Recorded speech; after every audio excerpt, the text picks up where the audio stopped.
නමෝ තස්ස භගවතෝ අරහතෝ සම්මා සම්බුද්දස්ස නමෝ තස්ස භගවතෝ අරහතෝ සම්මා සම්බුද්දස්ස නමෝ තස්ස භගවතෝ අරහතෝ සම්මා සම්බුද්දස්ස.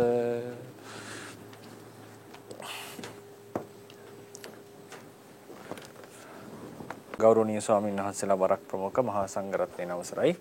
අද දවසේදී අපි සාකච්ඡා කරන්න බලාපොරොත්තු වෙන්නේ ස්පර්ශ චෛතසිකයේ පිළිබඳ දැනට කරගෙන ආපු සියලු විස්තර කැටි කරලා එක විවරණයක් ගන්නයි අපි බලාපොරොත්තු වෙන්නේ. ඉතින් මේ වෙනකොට ස්පර්ශ චෛතසිකයේ සම්බන්ධයෙන් අපි දේශනා රාශියක්ම සිද්ධ කරා. එකෙන් අපිට ලොකු ප්‍රමාණයක් ස්පර්ශය සම්බන්ධයෙන් කවර් කරගන්න, ආවරණය කරගන්න පුළුවන් වුණා. ඉතින් ඒ කතා කරපු සියලු මාතෘකා සමහර වෙලාවට එකපාර අපේ ඔළුව නැති වෙන්නට පුළුවන්.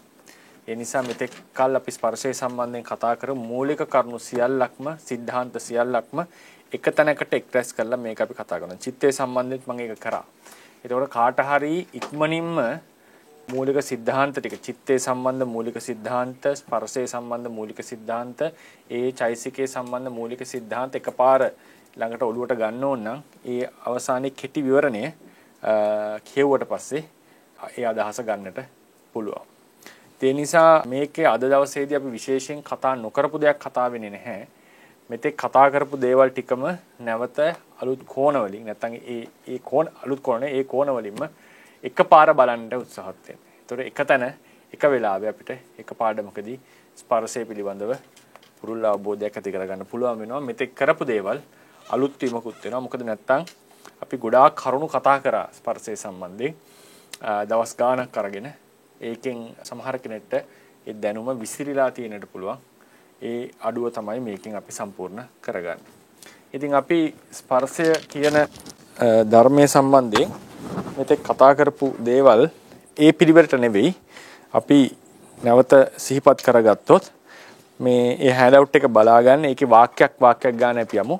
හැම වාක්‍යයක්ම මොකක් හරි ලොකු අර්ථයක් කියවිලා තියෙනවා. ඒ නිසා මුළු ඔක්කොම නෝට් එක බලන්න අවශ්‍ය නැහැ. සමහරවිට මේ කැලේ විතරක් බලාගත්තමත් පාඩම් වලට සහභාගී වෙච්ච කෙනෙක් නම් එකපාර අර්ථයක් ගන්න පුළුවන්. මේ සහභාගී නොවිච්ච කෙනෙක්ට ටිකක් ගැඹුරු වැඩි වෙන්නට පුළුවන්. ඉතින් අපි ස්පර්ශය සම්බන්ධයෙන් කතා කරනකොට අපි මුලින්ම දන්න දේ තමයි ස්පර්ශය කියන්නේ මොකද්ද? අරමුණ ස්පර්ශ කරන බවනේ. අරමුණ ස්පර්ශ කරන බව. ඒ කියන්නේ සිතෙන් අරමුණක් අරගන්නකොට මේක සිත කියලා ගත්තොත් අරමුණක් ගන්නවා නම් ඒ සිතෙන් අරමුණ ස්පර්ශ කරන බවකුත් සිත සමගම හට ගන්නවා. ඒ ස්පර්ශ වෙන බවට කියනවා පස්සේ කියලා. ඒ නිසා අපි ඒක නම් කරනවා පස්ස ස්පර්ශය කියලා. මේකම අරමුණ සමග එකතු වීම වශයෙන් අරමුණ ස්පර්ශ කිරීම. අරමුණ සමග එකතු වෙලා. ඒ කියන්නේ අරමුණත් එක්ක කිට්ටු වෙලා අරමුණත් එක්ක එකට බැඳිලා වගේ මේ අරමුණ ස්පර්ශ කරනවා. හැබැයි මේ බැඳීම නැත්නම් එකතු වීම චෛසික ධර්ම ඕනෝන් එකතු වීම වගේ සංප්‍රයුක්ත වීමක් සහජාත වීමක් නෙවෙයි. මේ අරමුණට එක්ුණා අරමුණත් එක්ක කිට්ටු වුණා අරමුණට සම්බන්ධ වුණා කියන එකයි මේ අදහස් කරන්නේ. ඒ නිසා මේකට සම්පස්ස කියලාත් කියනවා. සංකීර්ණ උපසර්ගයෙන් කියවෙන්නේ මේ එකතු වෙච්ච බව. ඊළඟට මේ ස්පර්ශයම දැන් මේ ස්පර්ශයට වෙනම අවධානය අපි දීලා තියෙනවා. ස්පර්ශයට වෙනම අවධානය දීම. ඊළඟට මේ ස්පර්ශයම අපි අරමුණ ස්පර්ශ කිරීමම සිතේ ක්‍රියාවක්. ඒ කියන්නේ මේ ස්පර්ශයට විතරක් අවධානය නොදී මතක තියාගන්න මේ මුළු චිත්තුප්පාදේ නැත්නම් සිතේට අවධානය දීලා චිත්තේ කෘත්‍යයක් ලෙස ස්පර්ශය හඳුන්වනවා. ඒ නිසා සමහර තැන්වල ඔබ දකින්නට පුළුවන් සිත අරමුණ ස්පර්ශ කිරීම. නැත්නම් සිතේ ආරම්මන ස්පර්ශය, ආරම්මණයේ ගැටීම තමයි ස්පර්ශය කියලා.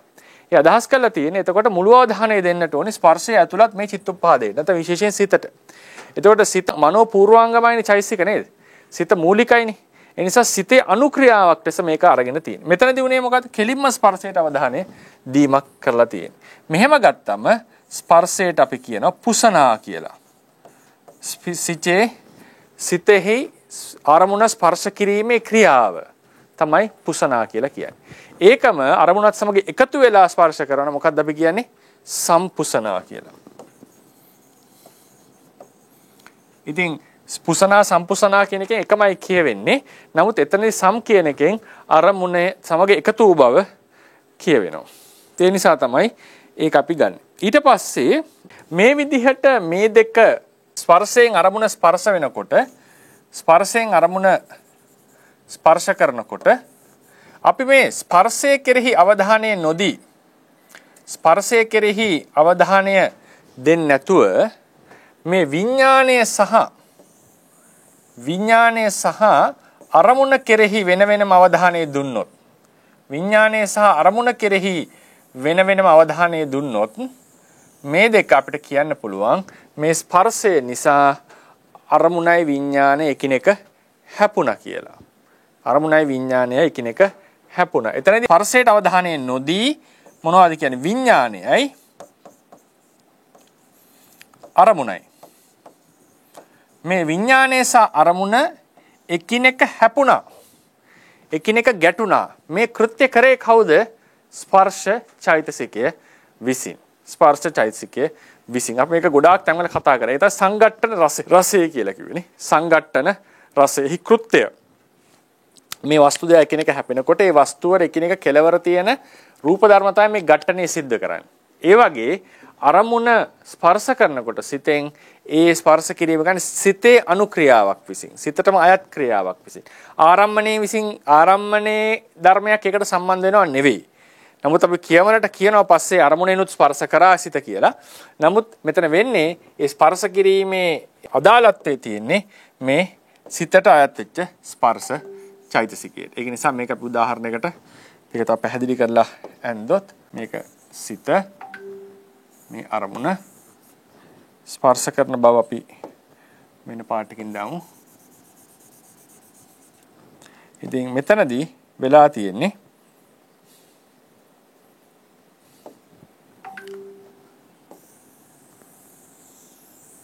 මේ අරමුණ සහ සිත එකිනෙක ස්පර්ශ වීමක් සිද්ධ වෙලා තියෙනවා මේ ස්පර්ශය හේතු කරගෙන. ඒ නිසා මෙතනදී අපි මේ ස්පර්ශ චෛතසිකයට අවධානය දෙන්නේ නැතුව මේ කතා කරන්නේ. ස්පර්ශ චෛතසිකයට අවධානය දෙන්නේ නැහැ. අපි එතනදී ස්පර්ශ චෛතසිකයට අවධානය නොදී විඥානයේ සහ අරමුණ කියන දෙක විතරක් සිහි කරාම මේ ස්පර්ශයේ විසින් විඥානය අරමුණ එකිනෙකට ගැටුවා කියලා අපිට කියන්නට පුළුවන්. ඒක තමයි සංඝට්ටන රසය කියලා කිව්වේ. ඊට පස්සේ මේ එක්වීම වශයෙන් දැන් මේ දෙක එක්ුණාට පස්සේ මේ දෙක එක් වෙලා තියෙනකොට එක්වීම වශයෙන් ගත්තාම අපිට කියන්න පුළුවන් සිත අරමුණෙහි හැපුණා කියලා. නැත්තම් අරමුණ සිතෙහි හැපුණා කියලා. ඒතර සිත අරමුණේ හැපුණම සිත විසින් ඒ කෘත්‍ය සිද්ධ කරලා සිත අරමුණේ හැපිච්ච දෙයක් බවට පත් වෙලා තියෙනවා. නැත්තම් අරමුණ සිතේ හැපිලා ඒ සිත ඒ ක්‍රියාවට ලක් වෙලා තියෙනවා. හැපීම් ක්‍රියාවට ලක් වෙලා තියෙනවා. නැත්තම් අනිත් පැත්තට කිව්වොත් සිත අරමුණේ හැපුණා කියලා කිව්වොත් සිත යම් ක්‍රියාවක් සිද්ධ කරලා තියෙනවා. යම් ක්‍රියාවක් සිද්ධ කිරීම තුළින් හෝ ක්‍රියාවකට ලක්වීම තුළින් ඒ ධර්මය යම් තත්වයකටපත් වෙලා තියෙනවා. යම් ධර්මයකටපත් වෙලා තියෙනවා. එතකොට අපි ඒ සිතට කියන නමක් තමයි සම්පුසිත කියලා. සම්පුසිත කියන්නේ සිතට නමක්. සම්පුසිත එක්ක අරමුණේ හැපුණු සිත නැත්නම් අරමුණ හැපිච්ච සිත. ඒ සිතෙහි භාවය සම්පුසිත සිතේ භාවය නැත්නම් සම්පුසිත සිතෙහි භාවය කියලා ගත්තාම එතන අපිට හම් වෙන්නේ පස්සේ. මොකද මේක හැපිච්ච ධර්මයක් කියලා කියන්නට තියෙන සුදුසු බව මොකද්ද? මොකක් පදනම් කරන්ද අපි කියන්නේ? හැපුණු බව නිසා. සිත අරමුණේ හැපිච්ච ධර්මයක්. ඒ හැපිච්ච ධර්මයට එහෙම කියන්නට හේතුව තමයි හැපුණු බව. හැපුණු බව එකක්, හැපිච්ච ධර්ම එකක්. ඒතර හැපිච්ච ධර්මයක්, අරමුණේ හැපිච්ච ධර්මයක් කියලා කියන සුදුසු ලක්ෂණ ඒකට මේක තමයි හැපුණු බවක් එහි තියෙනවා. නේද? හැපුණු බවක් එහි තියෙනවා. ඒ හැපුණු බව තමයි ස්පර්ශ චෛතසිකය. හැපුණු බව තමයි ස්පර්ශ චෛතසිකය. ඉතින් ඒ නිසා එසේ අරමුණෙහි හැපිච්ච ධර්මයේහි භාවය නැත්නම් අරමුණ හැපුණු ධර්මයේහි භාවය කියලා ගත්තත් කර්ම සාධන විග්‍රහයෙන් හෝ කතෘ සාධන විග්‍රහයෙන් ඒ දෙකෙන්ම කියවෙන්නේ ස්පර්ශය කියලා. දැන් අපි මේ පළවෙනි ඡේදය අපි කියවමු. එතන බලන්න මේ හැම වාක්‍යයක්ම වැදගත්. ස්පර්ශ යනු ආරම්මණය ස්පර්ශ කරන ධර්මයයි. වරහන් ඇතුලේ පස්සෝ. ඒ අරමුණ සමග එක් වී අරමුණ ස්පර්ශ කරයි. වරහන් ඇතුලේ සම්පස්සෝ. ඊට පස්සේ ස්පර්ශයේ විඥානයේ අරමුණ ස්පර්ශ කිරීමේ ක්‍රියාව ලෙසද වරහන් ඇතුලේ පුසනා විඥානයේ අරමුණ ස්පර්ශ කිරීමේ ක්‍රියාව ලෙසද අරමුණ සමග එක් වූ විඥානයේ අරමුණ ස්පර්ශ කිරීමේ ක්‍රියාව ලෙසද සම්පුසනා ලෙසද හැඳින්විය හැක. හරිනේ. ඒතර අපි මේ වචන වල තේරුම දැනගන්න. ස්පර්ශයෙන් අරමුණ ස්පර්ශ කරන විට විඥානය හා අරමුණ එකිනෙකට ගැටේ. සංගට්ටන රසෝ ස්පර්ශයේ තියෙන කෘත්‍යයක්. ඊළඟට එක්වීම වශයෙන් අරමුණ හැපුණු විඥානයේ භාවයේ ලෙසද අරමුණෙහි හැපුණු විඥානයේහි අරමුණෙහි හැපිච්ච විඥානයේහි භාවයේ ලෙසද අරමුණ හැපුණු විඥානයේහි භාවයේ ලෙසද ඒ කියන්නේ අරමුණ විසින් ඝට්ටණයට ලක් වෙච්ච විඥානයේ භාවයේ ලෙසද සම්පුසිතත්තං කියලා අපි ඒකට කියන්නේ. සම්පුසිතත්තං සම්පුසිතත්තං ඒ කියන්නේ ඒක තමයි ස්පර්ශය. අරමුණේ හැපුණා වූ විඥානයේ ඒ භාවය කියන එකයි. හරිනේ සම්පුසිතත්තං ලෙසද ගත යුතුය. ඊළඟට අපි අවසානයේ කියලා තිනවා ස්පර්ශයේ විසින් සිදු කරන අරමුණ ස්පර්ශ කිරීම භෞතික ස්පර්ශයක් නොව අරූපී ස්පර්ශයකි. හරිනේ අවසාන වාක්‍යය. එතකොට මේ විදිහට මේ පළවෙනි වාක්‍යයෙන් අපිට මේ කියපු කතා ඔක්කොම ටික ඔලුවට ගන්නට පුළුවන්. ඔබට ස්පර්ශය කියන එක හරියට හිතට පරිග්‍රහ කරගන්නට ඕනේ නම් සමහර කෙනෙක්ට මේක තේරෙයි. එහෙම වැටේ නැත්නම් සහ තවත් ඒක භාවනා වශයෙන් කරන්න ඕන නම් මේ වාක්‍ය ටික මේ ඡේදේ පාඩම් කරගෙන කටපාඩම් කරගෙන මෙතන වාක්‍ය කීයක් තියෙනවද? වාක්‍ය 6ක් හෝ 7ක් වගේ ඇතිනේ. ඒ ටික පාඩම් කරගෙන නැවත සමාහිත සිතේ මනසිකාර කරන්න. එහෙනම් මනසිකාර කරගෙන යනකොට ඔබට මේ ස්පර්ශය කියන අදහස හිතට වැටහෙන්නට පටන් ගනී. ඊළඟට තවත් ස්පර්ශය පිළිබඳව හඳුන්වන්නට. මේ ස්පර්ශයෙන් අරමුණ හැපෙනකොට මොකද කියන්නේ? ස්පර්ශයෙන් අරමුණ ස්පර්ශ කිරීමේදී විඥානයේ අරමුණට ලං වීමක්. ඒ කියන්නේ උදාහරණයකට මේ ස්පර්ශයෙන් අරමුණ ස්පර්ශ වීම කියන එක ගත්තම මේ වෙලාවේදී විඥානය මොකද වෙලා තියෙන්නේ? විඥානයේ අරමුණට ලං වෙලා තියෙනවා. මේ දෙක ලං වෙලා තියෙනවා. එකිනෙක ලංවීමක් වෙලා තියෙනවා. ඒ නිසා මේ විඥානය සහ අරමුණ අතර හොඳ සම්බන්ධතාවයක් ඇති වෙනවා. හොඳ සම්බන්ධයක් ඇති වෙනවා. මේ සම්බන්ධයක් කියලා මම ගමුකෝ. නැත්නම් ලංවීම. සම්බන්ධ වීම, ලංවීම. මොකද වෙන්නේ? මේ සම්බන්ධය, මේ ලංවීම, මේ හැපීම, ස්පර්ශය නිසා තව දෙයක් ප්‍රකට වෙනවා. මොකද්ද? අරමුණෙහි තියෙන ආරම්මන රසය. අරමුණෙහි තියෙනවා නම් ආරම්මන රසයක්. ඒ ආරම්මන රසය විඥාණයට ප්‍රකට වීම සිද්ධ වෙනවා. ආරම්මන රසය විභාවනය කරනවා. මේ ස්පර්ශ වීම නිසා. ඒ ආරම්මන රසය විභාවනය කිරීම නිසා මොකද උනේ? චිත්තුප්පාදය ඒට අනුකූලව විකාරයට પ્રાપ્ત වෙනවා. චිත්තුප්පාදයේ විකාරයකට પ્રાપ્ત වෙනවා.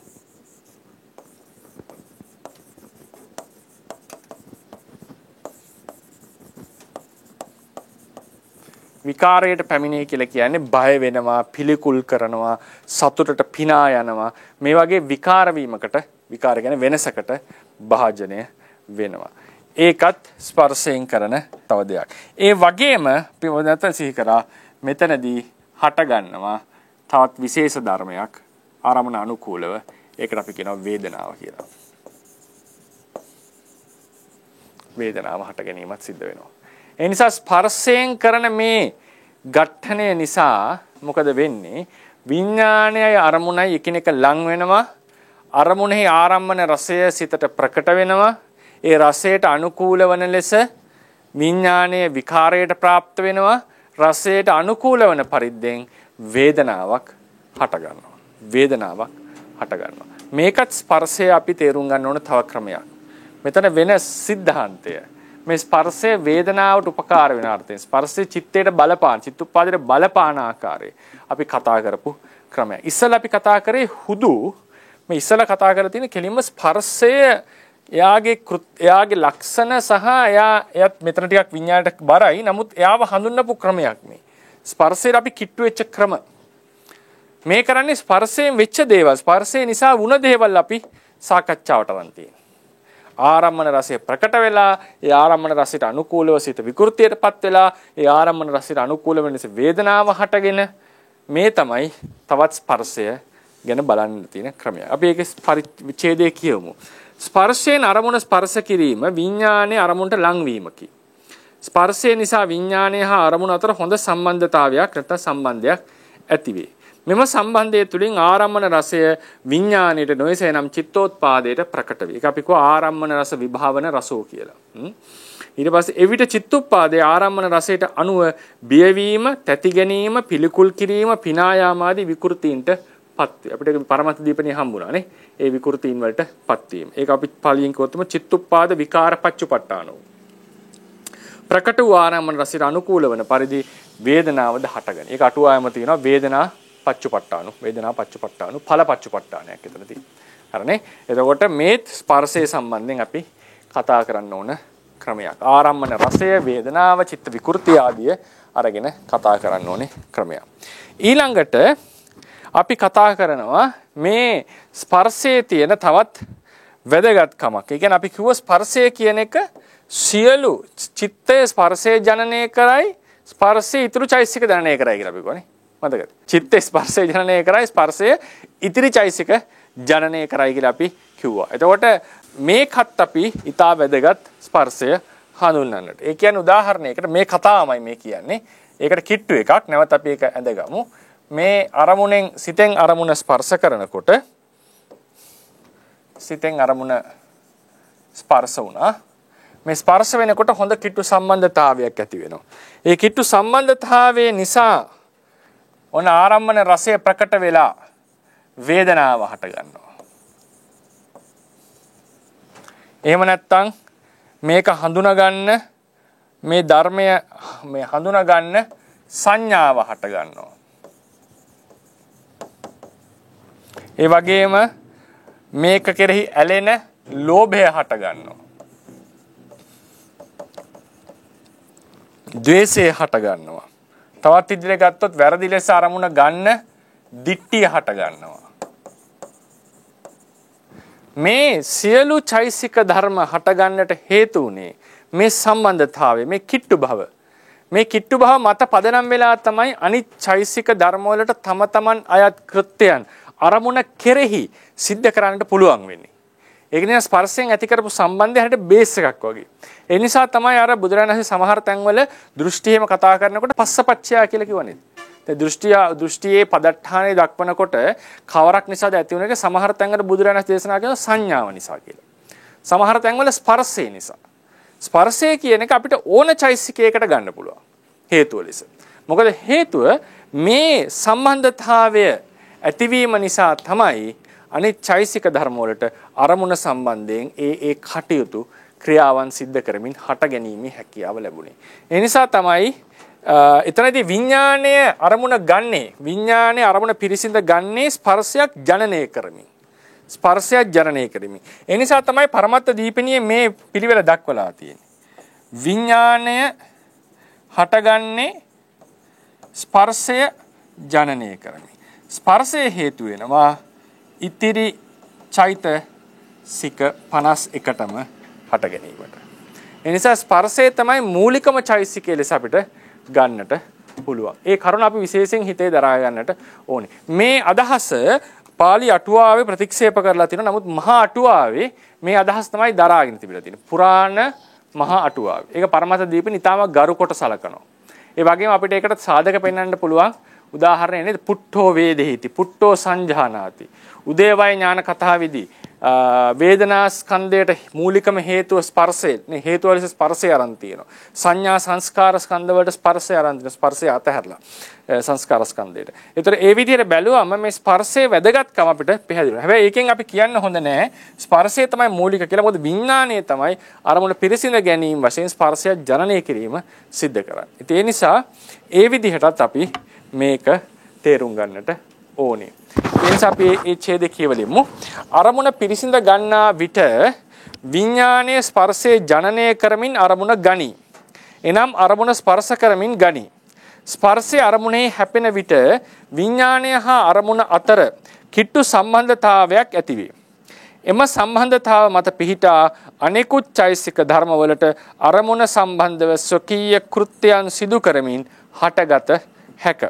වේදනාවට අරමුණු රසය විඳිමින් හට ගැනීමටද, සංඥාවට අරමුණ හැඳින ගනිමින් හට ගැනීමටද, ලෝභයට අරමුණේ ඇලෙමින් හට ගැනීමටද, ද්වේෂයට අරමුණෙහි ගැටෙමින් හට ගැනීමටද, දෘෂ්ටියට අරමුණ සම්බන්ධයෙන් වැරදි අදහස් ඇති කර ගැනීමෙන් හට ගැනීමටද හේතු වන්නේ ස්පර්ශයෙන් ඇති කළ විඥානය හා අරමුණ අතර කිට්ටු සම්බන්ධතාවය.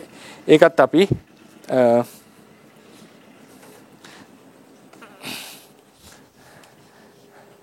ඒකත් අපි විශේෂයෙන් සිහිපත් කරගන්නට ඕනේ මෙන්න මේ ස්පර්ශය සම්බන්ධයෙන් කතා කරනකොට.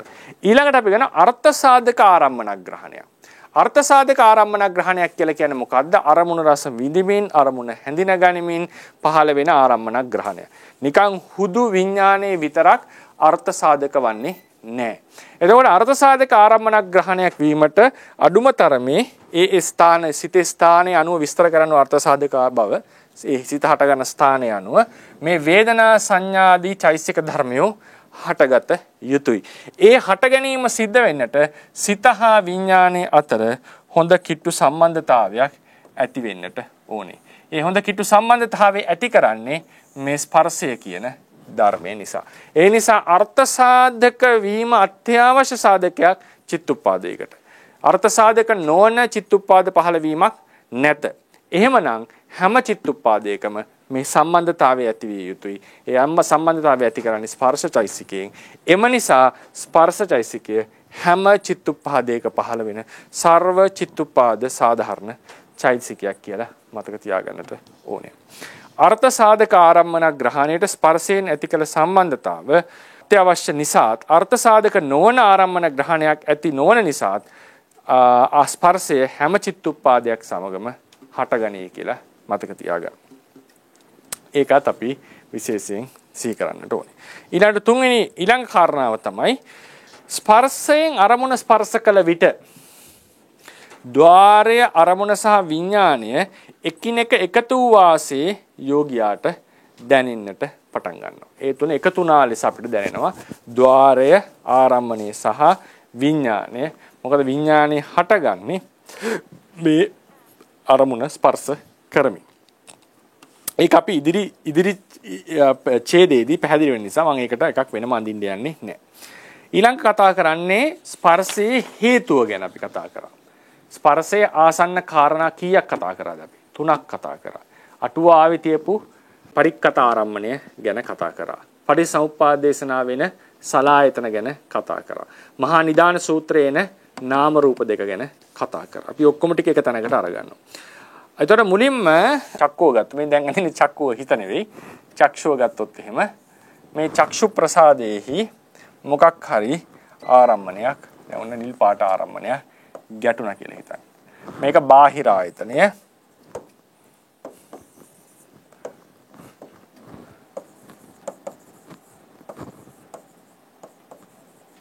මේක අභ්‍යන්තර ආයතනය.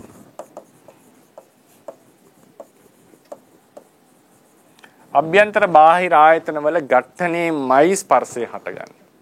ඒ නිසා බුදුරජාණන් වහන්සේ දේශනා කරා මොකද්ද? සලායතන පච්චයා පස්සෝ කියන දේශනාව සිද්ධ කරා. ඒක අපි විශේෂයෙන් දැනගන්න. ඒකම තමයි මහා අටුවාව කියන සංඝට්ටන රසෝ. සංඝට්ටන සංඛ්‍යාත සම්පatti රසය කියලා කිව්වෙත් මතකද? මිලින්ද ප්‍රශ්නේ තිබුණානේ.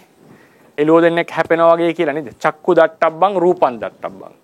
මතකනම් ඒකෙදි පාලි අටුවාවකෝ එතන චක්කු කියන්නේ චක්කු විඥාණය. මේ රූපේ කිය රූපාරම්මණය. මේ දෙක සංඝට්ටනය කිරීම ස්පර්ශයේ කෘත්‍ය රසය කියලා අපි කිව්වා.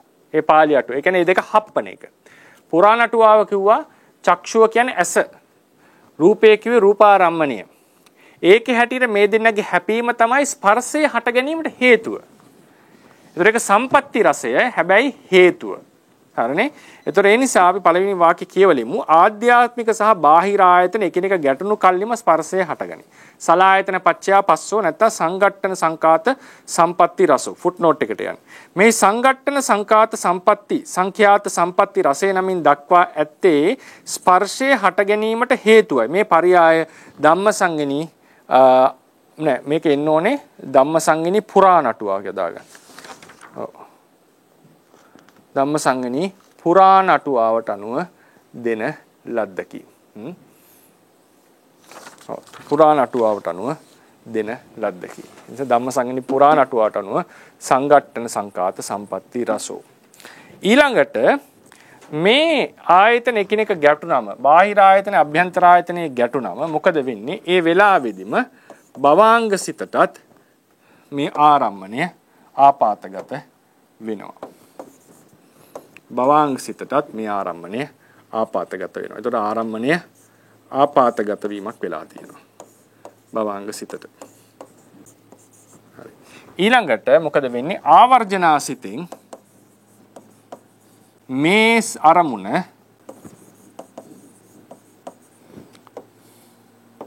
මේ අරමුණ ආපాతගත වෙලා තියෙනවා.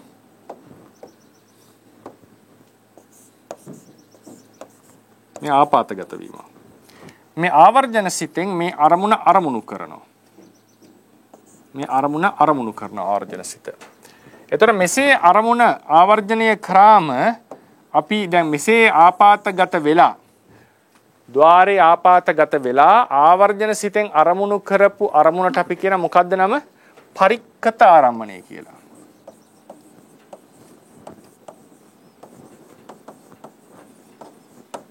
සකස් කරන ලද ආරම්මණය. මොකද්ද? ద్వාරෙහි ගැටිලා ආවර්ජන සිතෙන් අරමුණු කරන ලද අරමුණ. එවන් වූ අරමුණක් අරගෙන විඥාණය හටගන්නවා. මේ අරමුණු කරමින් හැබැයි එතන ස්පර්ශයකුත් ජනනය වෙමින්. ස්පර්ශයකුත් ජනනය වෙමින්. මෙන්න මේ කියන හරිනේ මේ කියන ස්පර්ශය. ඒතර මෙතන ගන්නේ භවාංග සිත සහ ආවර්ජන. භවාංග සිත සහ ආවර්ජන සිත් වලින් අන්‍ය වෙච්ච විඥානවල ස්පර්ශය. මේ තමයි ස්පර්ශ චෛතසිකය.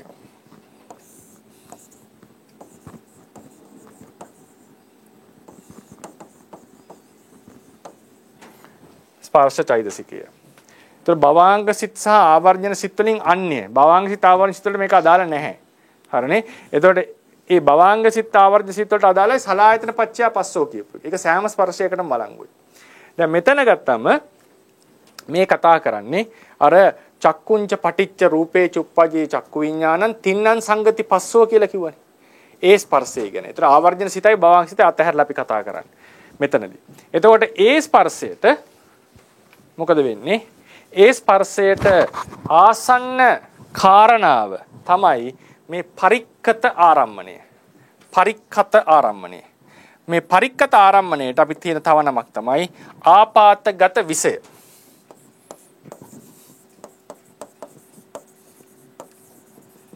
මේකත් පරික්කත ආරම්මණය. පරික්කත ආරම්මණය. ඒ ආරමුණමනේ. එතකොට මෙතන ඉඳන්ම ඒක පරික්කතයි. ඒ පරික්කත ආරම්මණය ඒකාන්තයෙන් හට ගන්නවා විඥානය. විඥානය හටගන්නේ ස්පර්ශය ජනනය කරමින්. එතකොට මේක ස්පර්ශයේ ආසන්න කාරණාව. ඒක අපි කිව්වා කොහොමද පාලියෙන් ආපాతගත විෂය පදට්ඨාන.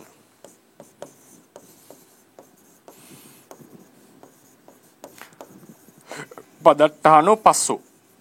ස්පර්ශයේ ආපాతගත විෂය පදට්ඨානය කොට ඇති ධර්මයක් කියන එකයි මේ කියන එකයි අදහස බහුබිහි සමාසය. ඊළඟට මහා නිදාන සූත්‍රයේදී බුදුරජාණන් දේශනා කරනවා නාම රූප පච්චයා පස්සෝ කියලා. නාම රූප පච්චයා පස්සෝ.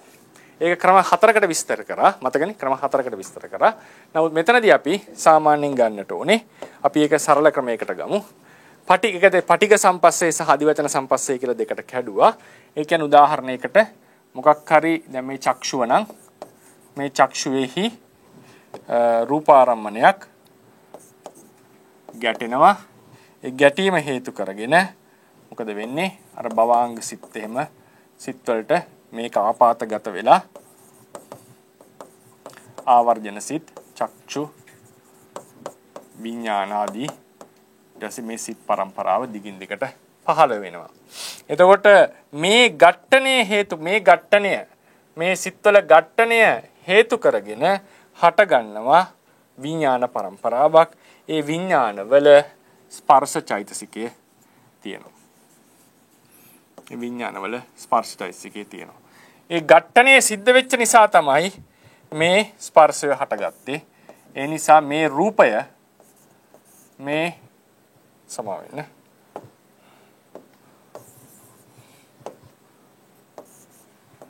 මේ රූප ඝට්ටණය අත්‍යවශ්‍ය කාරණාවක් මේ ස්පර්ශ. ඒක ආවර්ජන සිතේ ස්පර්ශයටත් ඇතුළත්. ආවර්ජන සිතේ ස්පර්ශයට ඇතුළත්. සාමාන්‍යයෙන් අපි එතනවත් විස්තර කරන්නේ ආවර්ජන සිතත් අතහැරලා මෙතන ඉඳන් විස්තර කරන්න පුළුවන්. නමුත් ආවර්ජන සිතේටත් මේ ඝට්ටණය අත්‍යවශ්‍ය නිසා. මොකද පංචද්වාරිකනේ පටික සම්පස්සේ. සාමාන්‍යයෙන් පස්සේ ගැන පොදුවේ කතා කරනකොට මේ ආවර්ජන සිත අතහැරලා කතා කරන එක තමයි සාමාන්‍ය ක්‍රමය. මෙතන ඉඳන් තමයි සාමාන්‍ය ස්පර්ශේ කතා කරන්නේ. මොකද තින්නම් සංගති පස්සෝ කියලා ගත්තේ ඒක. ඒතර චක්කුංච පටිච්ච රූපේච්ච කියන තැන ආවර්ජනව ඇතුළත් කරලා ගන්න චක්ෂුවට. ඉතින් මේකට කියන අපි ඒනොට මෙතන ගන්නට පුළුවන් අපිට පටිඝ සම්පස්සේ කියලා.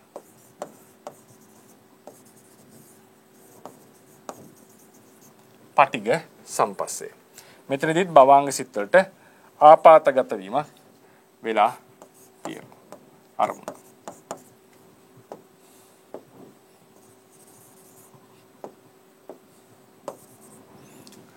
ඒ වගේම මනෝද්වාරයට කෙලින්ම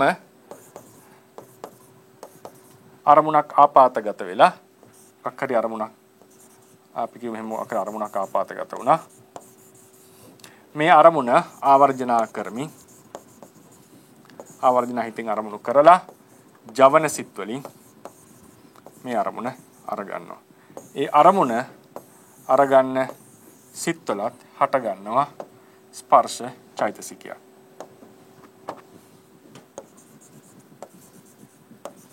මේ ස්පර්ශයට අපි කියනවා මොකද්ද? අදිවචන සම්පස්සේ කියලා. අදිවචන සම්පස්සේ. මේ කලින් එකෙත් එක අපි ඇඳොත් එහෙම මේ අරමුණු කරමින් තමයි ඒ සිත් හටගන්නේ.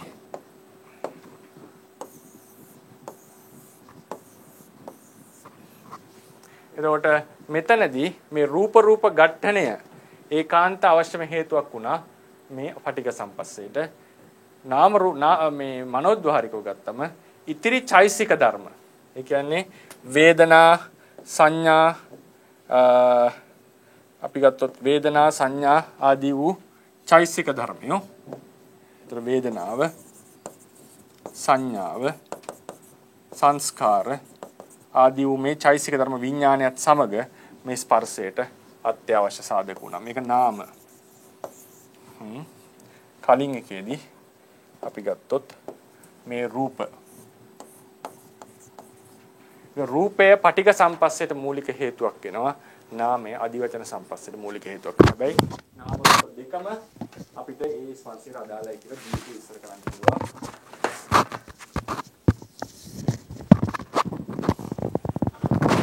සාමාන්‍ය විශේෂයෙන් රූපය පටිඝ සම්පස්සයට විශේෂ හේතුවක් වෙනවා. නාමයේ අදිවචන සම්පස්සයට විශේෂ හේතුවක් වෙනවා. නමුත් අපිට පැහැදිලි වෙනවා පටිඝ සම්පස්සයට සහ අදිවචන සම්පස්සයට දෙකටම නාම රූප දෙක හොඳටම අදාළ වෙනවා කියලා. අපි අර මූලික સિદ્ધාන්ත විතරයි ගන්නෙ. මේ අනුව අපි කියනවා නාම රූප පච්චය පස්සෝ කියලා. ඒක අදිවචන සම්පස්සේ සහ පටිඝ සම්පස්සේ කියන දෙකෙන්ම පදනම් කරලා අරගන්න. එහෙමත් නැත්නම් අපිට තව දීර්ඝ වශයෙන් විස්තර කරොත් එහෙම මෙතන වුණත් පටිඝ සම්පස්සේට රූපේ ආරම්මන වශයෙන් සහ මේ චක්කු ප්‍රසාදයේ මේ දෙක ගැටීම වශයෙන් චක්කු ප්‍රසාදය අත්‍යවශ්‍ය සාධකයක්, රූප ආරම්මණය අත්‍යවශ්‍ය සාධකයක්. මේ සිත් හට ගන්න මොකද්ද? හදේ වස්තු රූපයේ වශයෙන් ප්‍රත්‍ය වෙනවා. සහජාත නාමස්කන්ධය අවශ්‍ය වෙනවා. මේ ආවර්ජන සිතෙන් එහාට ගත්තම ආවර්ජන චිත්තුප්පාදයට උපකාර වෙනවා. අදිවචන සම්පස්සේ ගත්තමත් බැරි වෙලා හරි අරමුණු කරන රූපාරම්මණයක් නම් ආරම්මණයක් වශයෙන් එයා ප්‍රත්‍ය වෙනවා. පංචවෝකාර භරයේදී ඇසුරු කරන වස්තු රූපයේ වශයෙන් එයා ප්‍රත්‍ය වෙනවා. රූපය නාම වශයෙන් ගත්තම සහජාත නාමස්කන්ධය ප්‍රත්‍ය වෙනවා. ආවර්ජන සිතෙන් එහා සිත්වල ස්පර්ශයට ආවර්ජන චිත්තුප්පාදයට ප්‍රත්‍ය වෙනවා. මේ විදිහට ගත්තම ඒ නාම රූප පත්‍ය පස්සෝ කියන එකත් නානා ක්‍රම වලට විස්තර කරපුවාන් මම මෙතන ගත්තේ ආදි වචනය සහ පටිඝය කියන දෙකට මූලික ලක්ෂණ මූලික උපකාර වශයෙන්. ඒතර බලමු. ආධ්‍යාත්මික සහ බාහිර ආයතන එකිනෙක ගැටුණු කල්හිම ස්පර්ශය හටගනී. සලායතන පච්චයා පස්සෝ සංගට්ඨන සංඛාත සම්පatti රසෝ භවාංග සහ ආවර්ජන සිත් වර්ජිත ඉතිරි සිත්වල ස්පර්ශය භවාංග සහ ආවර්ජන සිත් වර්ජිත ආවර්ජිත හැර ඉතිරි සිත්වල ස්පර්ශය ෂඩේන්ද්‍රියේ ගැටි ආවර්ජනා චිත්තුප්පාදීන අරමුණු කරන ලද පරික්කත අරමුණක් අරමුණු කරගෙන හටගනී. පරික්කත අරමුණක් ඇතිකල් යතෝත්ත ස්පර්ශය ඒකාන්තයෙන් හටගනී. හරිනේ? ඒ නිසා අපි කියනවා ආපාතගත විශේෂ පදට්ටහනෝ. හරිනේ? ආපාතගත විශේෂ පදට්ටහන. නාම රූප දෙකද ස්පර්ශය හට ගැනීමට ප්‍රධාන කාරණාවකි. නාම රූප පත්‍ය පස්සෝ. ඒ අතුරින් නාමයේ අදිවචන සම්පස්සේටද රූපයේ පටිඝ සම්පස්සේටද විශේෂ හේතුවක් වේ. ඉන්ද්‍රියේ හැපුණු ආවර්ජනාවෙන් අරමුණු කරද අරමුණක් ගනිමින් විඥානයේ හටගන්නා විට ස්පර්ශයේ ජනනය කිරීම හටගන්න නිසා මේ තුන දැන් ඔන්න බලන්න. මේකෙන් තව කතාවක්. ඒක ගන්නෙත් අපි අටුවාවේ ක්‍රමයට. මේකෙන් හැපුණම ඉන්ද්‍රියන් හැපුණම ආවර්ජනා අරමුණු කරාට පස්සේ විඥානයේ ජනනය වෙන්නෙම මේ ස්පර්ශයක් ඇති කරවමින්. ඒ නිසා ස්පර්ශය ගත්තම අපිට ඉන්ද්‍රිය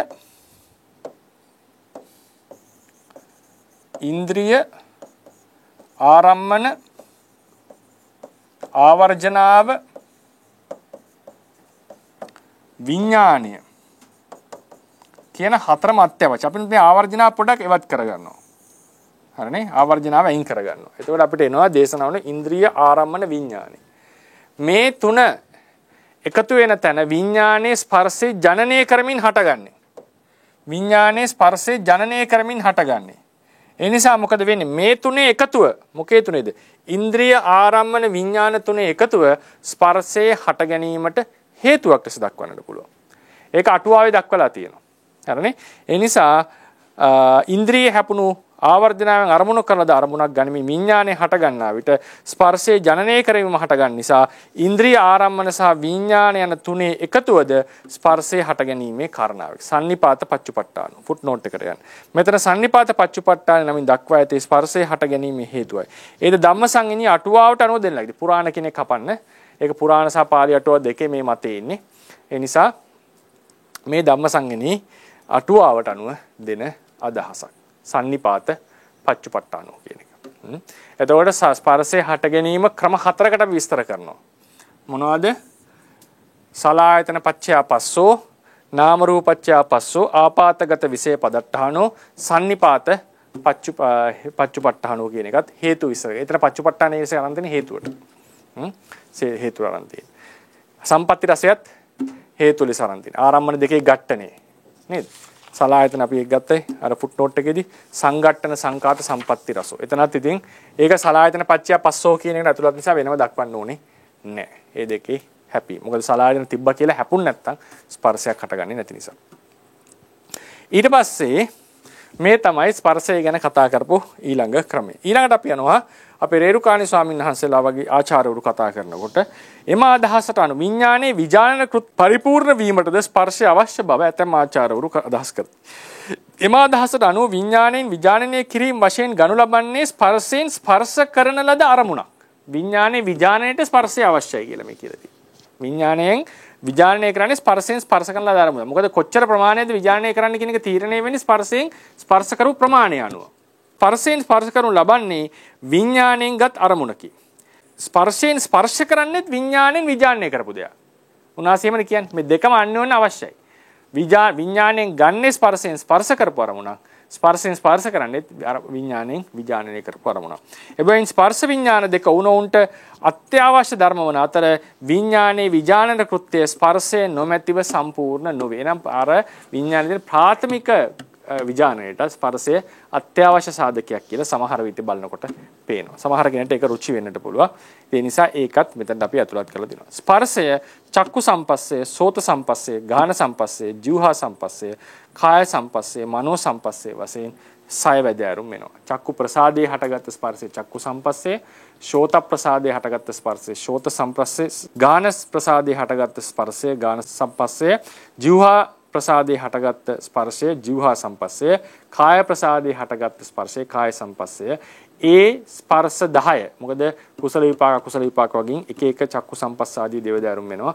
ඒ ස්පර්ශ 10 අතහැර ඒ විඥාන 10 අතහැර ඉතිරි සිත් 79ම තියෙන සියලු ස්පර්ශයෝ මනෝ සම්පස්ස කියලා අපි ගන්නවා. ඒකත් අපි මතක තියාගන්නට ඕනේ. ඊළඟට පුට්ට කියන වචනේ අපි තේරුම් ගත්තා. ස්පර්ශයෙන් අරමුණක් ස්පර්ශ කර කලෙහි චිත්තුප්පාදයේද సంతානයේ අයත් පුද්ගලයාද අරමුණ ස්පර්ශ කළ අර්ථයෙන් පුට්ට ලෙසද අරමුණ විසින් ස්පර්ශ කරන දාර්ථයෙන් පුට්ට ලෙසද ගන්නවා. ඒ කියන්නේ උදාහරණයකට අවසාන වශයෙන් දැන් මේ සිතෙන් අරමුණක් ගන්නකොට ස්පර්ශයෙන් ඒක ස්පර්ශ වෙනවා. එතකොට මොකද කියන්නේ මේ චිත්තුප්පාදයට අරගෙන චිත්තුප්පාදය මොකද්ද? පුට්ට කියලා හඳුන්වනවා. මොකද්ද? අරමුණ ස්පර්ශ කරනත අරමුණෙන් ස්පර්ශ වුණා. ඒ චිත්තුප්පාදයේ සහිත පුද්ගලයාට පුට්ට කියන්නට පුළුවන්. ඒ කියන්නේ අරමුණ ස්පර්ශ කර පුද්ගලයා නැත්නම් අරමුණ විසින් ස්පර්ශ කරනු ලැබූ පුද්ගලයා කියලා. සමහර කෙනෙක්ට මේ ක්‍රමයෙන් වෙන්න පුළුවන් වැටහෙන. ඒ කියන්නේ ඔබ අරමුණ ස්පර්ශ කරන බවක් තරයි. පුද්ගලයෙක් නිසා අරමුණක් ස්පර්ශ කරන බව. ඒ ස්පර්ශ කළ බව තමයි මේ ගන්න. හැබැයි එතනදී පුද්ගලයා කියන එක ආත්ම දෘෂ්ටියට අපි යන්නට හොඳ නැහැ. මේ පංච උපාදානස්කන්ධයම මේ අරමුණත් එක්ක සම්බන්ධ වෙනවා ලෙස දැනට වැටහෙන්නට පුළුවන්. වැටහිය හැකි එහෙම. ඒතර අපි තේරුම් ගන්න ඕනේ පංච උපාදානස්කන්ධය අරමුණත් එක්ක සම්බන්ධ වුණා කියන්නේ මේ ස්පර්ශ චෛතසිකයෙන් තමයි මේ සම්බන්ධතාවය ඇති කරගෙන තියෙන්නේ. සමහරවිට ඔබට කෙලින්ම ස්පර්ශ චෛතසිකේ අරමුණු නොවුනත් මේ සම්බන්ධතාවයක් වැටහෙනවා නම් ඔබයි අරමුණයි සම්බන්ධ වුණා ලෙස දැනෙනවා නම් මතක තියාගන්න ඒ අනුසාරයෙන් ඔබට ස්පර්ශයක් ඇති බව තියෙන බව තේරුම් ගන්නට පුළුවන් වෙනවා. ඒ නිසා මේ තමයි අපි මේ තෙක් වෙලා කල් දවස් ගාණක් අරගෙන කතා කරපු මාතෘකා ටික ස්පර්ශයේ සම්බන්ධයෙන් පැතිකඩ ගාණකින් අපි බැලුවා. මං හිතනවා පැහැදිලි වෙන්නට ඇති කියලා ස්පර්ශය කියන්නේ මොකක්ද කියන එක සහ ස්පර්ශයේ වැදගත් ධර්මයක් බවත් චෛසික ධර්මයක් බවත් පැහැදිලි වෙන්නට ඇති කියලා බලාපොරොත්තු වෙනවා. ඊළඟට අපිට තියෙන වේදනාව. ඉතින් මම වේදනා චෛසිකය ගැන පටන් ගත්තොත් වේදනාවත් මේ විදිහටම දීර්ඝව විස්තර කරන්නට බලාපොරොත්තු වෙනවා. විශේෂයෙන් ওই උපේක්ෂා වේදනාව සම්බන්ධයෙන් ඊට පස්සේ සුඛ දුක්ඛ සෝමනස්ස වේදනා ඉන්ද්‍රිය භේදය අනුභවන භේදය ඒවයි ලක්ෂණ වශ පච්චුපට්ඨාන පදට්ඨාන ඊට පස්සේ සුඛ දුක්ඛ ආදී වූ වේදනා ගැන කතා කරලා වේදනාවේ තියෙන තෘෂ්ණාවට දායකත්වය ආදියත් කතා කරනකොට මාතෘකාව ටිකක් දිග්ගැස්සෙනවා. එහෙම වුණොත් එහෙම අප්‍රේල් මාසෙත් ටිකක් කල් යනකම් දේශනා මාල වැඩෙයි.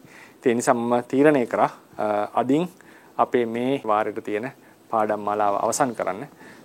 මොකද හේතුව නැත්නම් වේදනාව ඉවර කරන්න තමයි බලාපොරොත්තු වෙන්නේ. නමුත් මට තේරුණා කරගෙන යන ක්‍රමයට වේදනාව පටන් ගත්තොත් ගොඩාක් පාඩම් ටික දිග්ගැස්සෙන්න පුළුවන්. එහෙම වුණොත් එහෙම අපේ අර ධර්ම ආයතනයේදී අනිත් වැඩ කටයුතු ඒ නිවාඩු කාලේ කරන්න තියෙන දේවල් ගොඩක් පහු වෙන්න පුළුවන්. ඒ නිසා මම ජූනි මාසයේ පළවෙනි සතියේදී නැවත පාඩම් මාලාව ආරම්භ කරනවා. ඒකෙදි මේ වාරදී අපිට යම් තැන්වලදී පාඩම් කැඩිලා ගියා. පාඩම් 10ක් විතර අපිට කරගන්න බැරි වුණා. නැත්නම් අපි 45ක් විතර කරන්න බලාපොරොත්තු වෙන් හිටියා. 35ක් වගේනේ. ඔක්කොම පාඩම් අද එකත් එක 35ක් කරලා තියෙනවා. ඉතින් 45ක් විතර කරන්න බලාපොරොත්තු වුණා. එහෙම තිබුණා නම් අපිට වේදනාව කරගන්න තිබුණා. නමුත් අපි මෙතනින් අවසන් කරනවා මේ වාරයේ සඳහා කරන පාඩම් ටික. නැවත අපි ජූනි මාසයේදී මේ පාඩම් ආරම්භ කරන්නට බලාපොරොත්තු වෙනවා. නිසා අපි කෙටි පුණ්‍යානුමෝදනාවක් කරමු. දේශනාව අවසන් කරලා ප්‍රශ්න අහන්නට අවස්ථාව ලබා දෙනවා.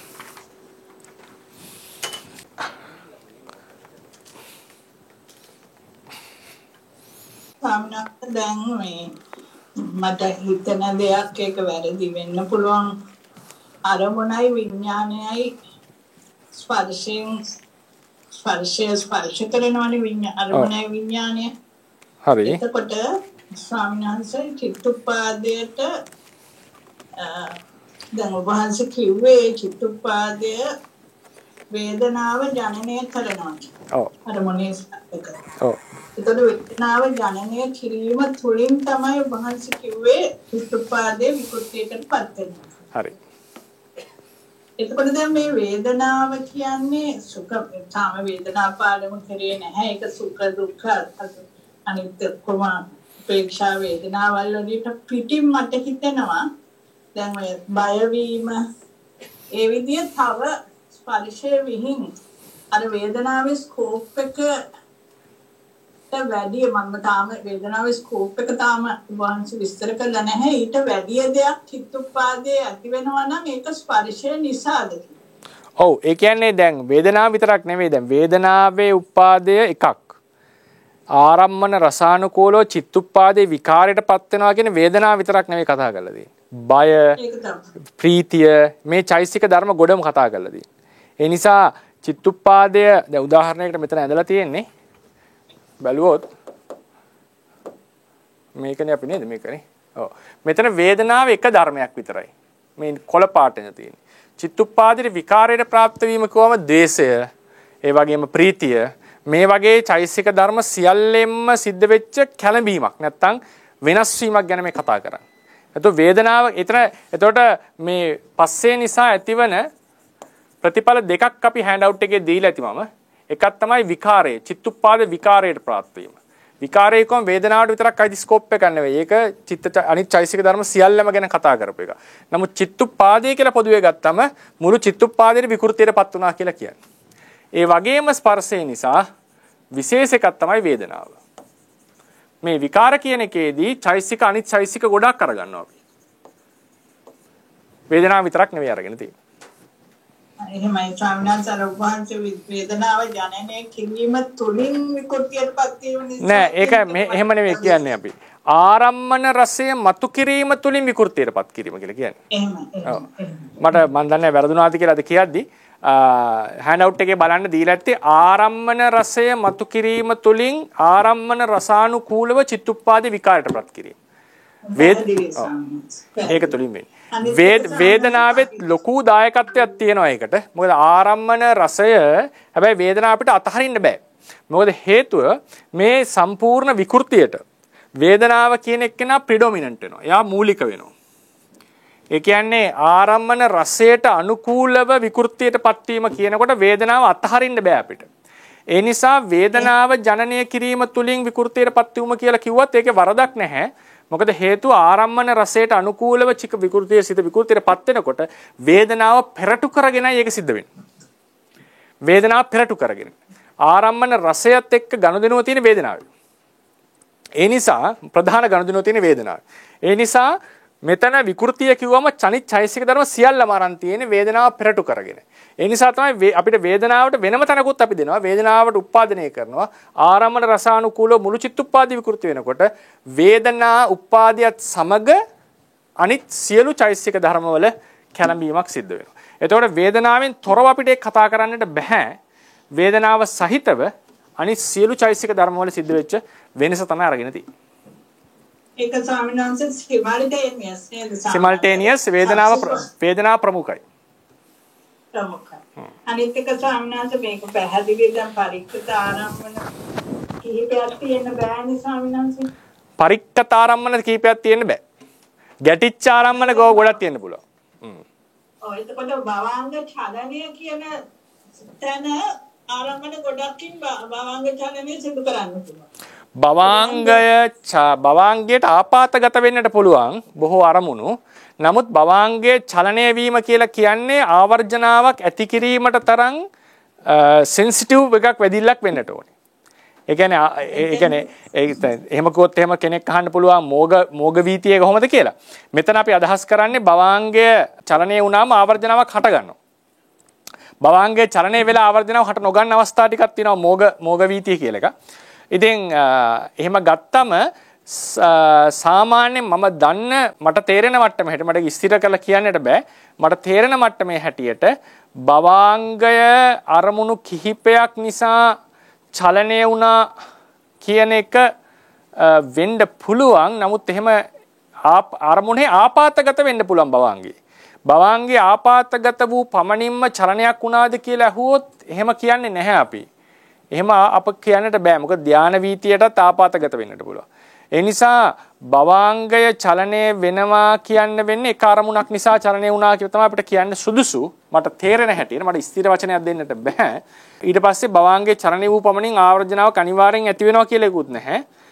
ආවර්ජනාවක් ඇති වුණා නම් ඒ ගත්ත අරමුණෙන් භවාංගයේ චලනය වෙලා තියෙනවාමයි කියලා කියන්නට වෙන්නේ. ආපాతගත වෙලා තියෙන පුළුවන් බොහෝ අරමුණු පරික්කත වෙන්නේ එක අරමුණයි. ඒ කියන්නේ චලනය වෙන හැම එකෙම පරික්කත වෙනවද කියලා නෑ බෑ වෙන්නේ නැහැ. මොකද චලනය වී පරික්කත නොවන තැන් තියෙනවා. එහෙමයි සාමාන්‍යයෙන් ඒකයි මට පොඩ්ඩක් පැහැදිලි කරගන්න ඕනේ. බොහොම පිං හොඳටම තේරුණා. හොඳයි තේරුණා සන්නයි. තේරුණා. අවසරයි ස්වාමීන් වහන්සේ. ඔව් තේරුණා සන්නයි මහත්තයා. තේරුණා සන්නයි. ප ဋ ාණ ගුරුතුමා දෙවියන් ස්වාමීන් වහන්සේ අපිට උපදෙස් දුන්න විදිහට මම වතාවක් ධම්මහදේව විභංගය කියවන්න පෙළඹුණා. විභංග ප්‍රකරණේ ධම්මහදේව විභංග.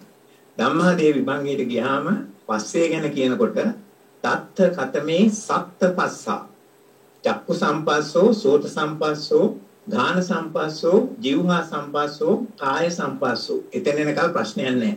ඊට පස්සේ කියනවා මනෝ ධාතු සම්පස්සෝ මනෝ විඥාන ධාතු සම්පස්සෝ කියලා අර මනෝ සම්පස්සේ දෙකට කඩනවා. ඒක තමයි මගේ පළවෙනි ප්‍රශ්නේ. එතකොට ඒක කොහොමද අපි විස්තර කරන්නේ කියලා ඔබ වහන්සේ ගැන කිව්වේ නැති නිසායි ඒ ගැන අහන්නේ. ඊළඟට ඒක විස්තර කරාට පස්සේ මට තවත් ප්‍රශ්න දෙකක් තුනක් තිබුණා. ඒවා මම ඊ පිළිවෙලට අහන්න ස්වාමීන් වහන්සේ. ඔබ වහන්සේ අවසරයි.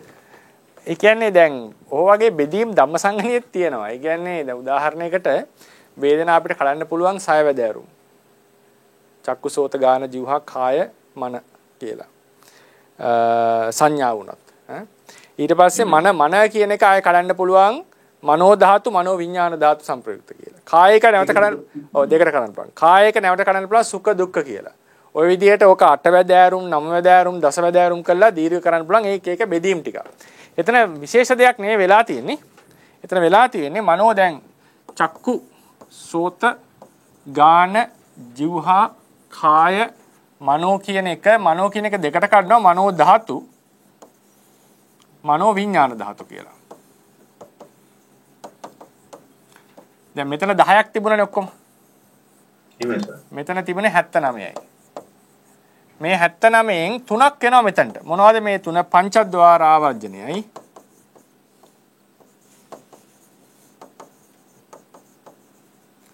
මනෝ සම්පටිච්ඡන දෙකයි. ඒතර සිත් 3ක් තියෙනවා. ඒ 3 අයින් කරාම ඉතිරි 76 තමයි මනෝ විඥාන ධාතුව. ඔය බෙදීම විතරයි උතන තියෙන්නේ.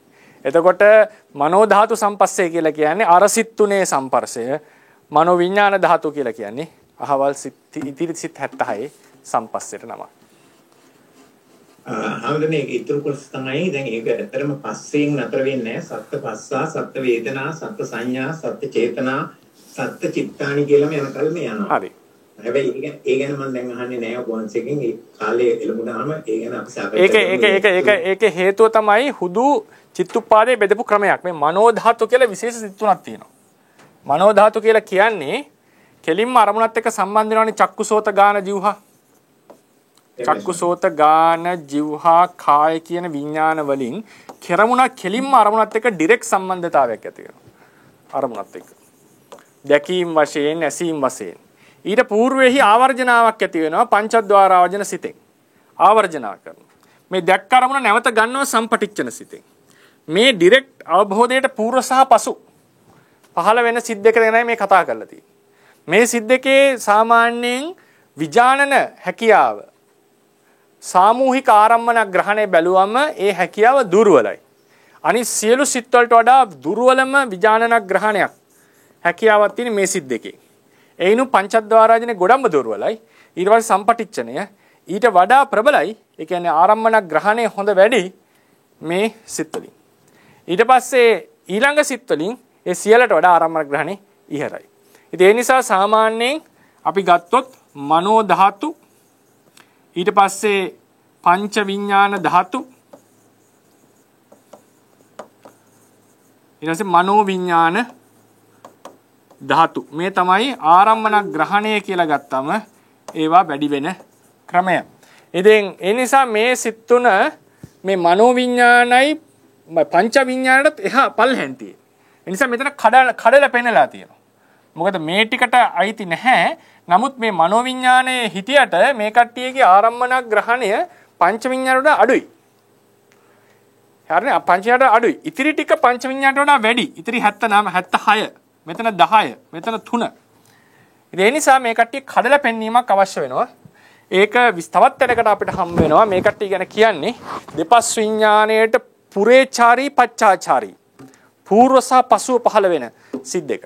නිසා මනෝ ධාතුව කියන එක ධාතු වශයෙන් මනසිකාර කරනකොට ඔබ ධාතු වශයෙන් මෙනෙහි කරනකොට ඕනනම් කඩලා මෙනෙහි කරන්න පුළුවන් එකපාර මෙනෙහි කරන්න පුළුවන්. ඒකෙන් ගන්නේ මේ දෙපස් විඤ්ඤාණයට పూర్ව සහ පසු. එතකොට අපිට අවබෝධ වෙන්නට ඕනේ ආරම්මන ග්‍රහණ ඊට දුර්වල හුදු අරමුණු ගැනීම මාත්‍ර දෙකක් පමණයි කියලයි භාවනාවේදී මේක අරමුණු කරන්නේ අපි. ඉතින් ඒ නිසා ඒක ඒ විදිහේ ඒ මනෝ ධාතුව කියන එක වැදගත් නිසා ඒක කඩලා තියෙනවා. ඊට පස්සේ ඒකත් එක්ක සංප්‍රයුක්ත ස්පර්ශය, වේදනාව, සංඥාව, චේතනාව, ඒ සිත මේ සියල්ලම ඔය බෙදීම් වලදී හම්බ වෙනවා. ඒ වගේම තව බෙදීමක් ඔකට හම්බ වෙයි මේ කාය විඥාණයට ආවම මෙතන සුඛ දුක්ඛ කියලා දෙකට කඩනවා. ඒකත් ඔය ධම්මසංගිනේ එහෙම හම්බ වෙනවා. මොකද හේතුව ඒක විශේෂ කෘත්‍යයක්. සත්වයන්ගේ තියෙන ජීවිතයේ තියෙන කෘත්‍යයන් ගැන ගන්නකොට කායික සුඛ විඳීම, කායික දුක් විඳීම කියන එකත් වැදගත්. ඒ නිසා ඒක ඉන්ද්‍රියක් දක්වලා තියෙනවා. මානසික සුඛ දුක්ඛ විඳීම සහ උපේක්ෂක විඳීමට අමතරව කායිකව සුඛ දුක්ඛ විඳීම කියන එකත් විශේෂ දෙයක් අපේ ජීවිතේ. අපිට ආත්ම සංඥාව ඇති වෙන, අපිට සසර ගැන හැඟීම ඇති වෙන කායික සැපේ කියන එකනේ මම හිතන්නේ හොඳම සැපේ සාමාන්‍ය සත්වෝ දකින්නේ. බොහෝ දෙනා මානසික සැපයට වඩා කායික සැපේ අගය කරනවා. ඉතින් අවසානයේ මානසික සැපේ තමයි වැදගත් වෙන්නේ. නමුත් ඒක ගොඩාක් අපීල් කරන දෙයක් අපේ හිත. ඉතින් ඒ නිසා ඒකත් වෙනම ඕකේ සුඛ දුක්ඛ කියලාත් කඩනවා. එතකොට ඕක සමහර තැන්වල සිත දැන් ඔබතුමා 7 දැරුම්ම කරේ 8 වැද හැරුම් වෙනවා. 8 වැද හැරුම් වෙනවා. ඒ විදිහට ඕක තව බෙදීම් වලට ලක් කරන්නට පුළුවන් අපිට. අවසරයි. මේක තව දෙන්න. මනෝවිඤ්ඤාණය කියන එක කුසල අකුසල අව්‍යාකත කිරිය කියලා කලන්නට පුළුවන්. ඒ විදිහට බෙදීම දීර්ඝ කරන්න පුළුවන් ධර්මයේ තියෙන පරයයන් අනුව. ඔව් අහන්න මත. හරි. මට මේ ප්‍රශ්නේ අහන්න කවුරු තවත් හේතුවක් තමයි මම අර ඉස්සෙල්ලා දවසක ඔබ වහන්සේගෙන්ම ඇහුවා. දැන් අර චක්කු විඥාණයෙන් ආරම්භණය අරගෙන චක්කු විඥාණය හැදුවට පස්සේ සම්පටිච්ඡන සම්පීර්ණ වත්තප්පන වලට යනකොට ආපහු මනෝ විඥාණයකට මාරු වෙනවාද කියලා. ඒ ප්‍රශ්නයට උත්තරයක් හැටියට මට මේක ලැබුණා. මොකද මනෝ ධාතුවෙන් ඒක ගන්නවා කියලා ඔබ වහන්සේ දැන් කිව්ව නිසා. එතකොට එතෙන්දි අර දුර්වල ලෙස නමුත් භවංග પરම්පරාවේ සිත් પરම්පරාවට ට්‍රාන්ස්ෆර් වීමක් වගේ තමයි මම තේරුම් ගත්තේ. භවංගයට යන්නේ නැහැ. භවංගයට යන්නේ නැහැ. භවංගයට යන්නේ නැහැ. නමුත් මේ પરම්පරාවෙන් චිත්තේනේ ස්වාමීන් වහන්සේ මූලික චිත්ත પરම්පරාව වෙන්නේ කොහොමද? දීති වලින් ඒක කැඩිලා ගියාට ඒ අන්තිමේට අන්ඩර්ලයින් සම්පතිය යටින් තියෙන සම්පතිය වෙන්නේ භවංග සම්පතිය කියලායි මම තේරුම් ගන්න තිබුණේ. හරි. ඒ ප්‍රශ්නේ ඒක නෙවෙයි ස්වාමීන් වහන්සේ. ඒ ප්‍රශ්නේ ඒක නෙවෙයි. ඉතින් අර මේ මනෝ ద్వාරයේ නැතුව මනෝ විඥානයක් ඇති වෙන්නේ නැහැ. නමුත් මේ අවස්ථාවේදී මනෝ ධාතු හරහා යනකොට අර අනිත් ద్వාර වලින් ගත්ත විඥානවල එහෙම නැත්නම් ඒ අරමුණු වල ඒ ලක්ෂණ රස ඔක්කොම මේ සිත් પરම්පරාව ගෙන යාමට උපකාර වෙන්නේ මනෝ ධාතුව හැටියට මම තේරුම් ගන්නවා. මනෝ ධාතුව හරහා. මනෝ ධාතු සංපයුක්ත කාණංච ධම්මානං කියලා අපි අර ප ဋ ාණෙදිත් කියනවා. ඒ දෙක වෙන කරනවා. මනෝ ධාතුයි මනෝ විඥාන ධාතුයි කියන දෙක වෙන් කරනවා මේ ප ဋ ාණෙදි. ඒ ඔක්කොමත් එකතු කරලා තමයි මම එහෙම හිතාගත්තේ. ඉතින් ඒක වැරදිද හරිද කියන එක ඔබ වහන්සේ කරුණාකරලා කියලා දෙනවා නම් ඒක ලොකු පිනක්. මෙහෙමයි දැන් මනෝ ධාතුව අපිට හම්බ වෙන්නේ පංචද්වාරයේ විතරයි. ඒ කියන්නේ භවාංග සිත් પરම්පරාව තමයි අන්ඩර්ලයින් પરම්පරාව කියලා කියත හැකි.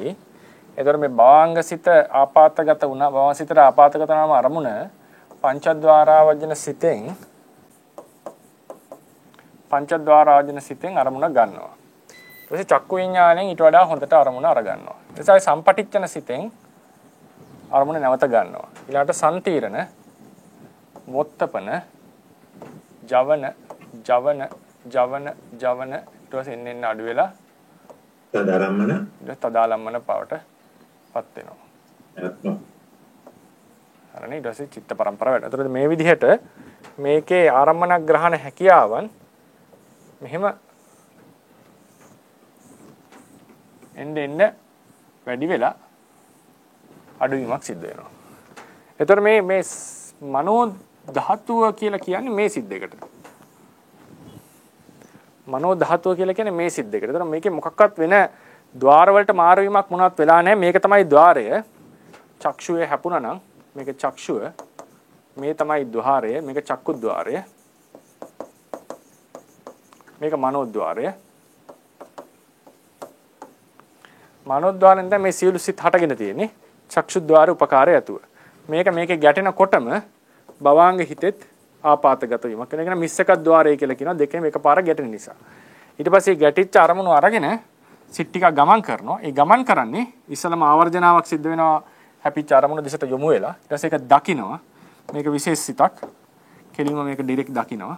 ඊළඟට දක්ක එක නැවත හදේ වස්තු ඇසුරු කරගෙන ආපහු පාරක් අරගන්නවා. මොකද හදේ වස්තු ඇසුරු කරන් තමයි සිත් ටික හරියට වැඩ කරන්න ඕනේ. ඉතින් ඒ නිසා ලොකේෂන් මාරු වීමක් සිද්ධ වෙනවා. ඒ නිසා මේ ලොකේෂන් මාරු වීමට සම්පටිච්ඡනෙන් ආපහු චක්කු විඥාණයෙන් ගත්තරම නැවත ගන්නවා. එතකොට ඒකෙදි මේවා හැකියාව ටිකක් දුර්වලයි කියලා අපි කියනවා. විඥානන හැකියාව. චක්කු විඥාණයට වඩා.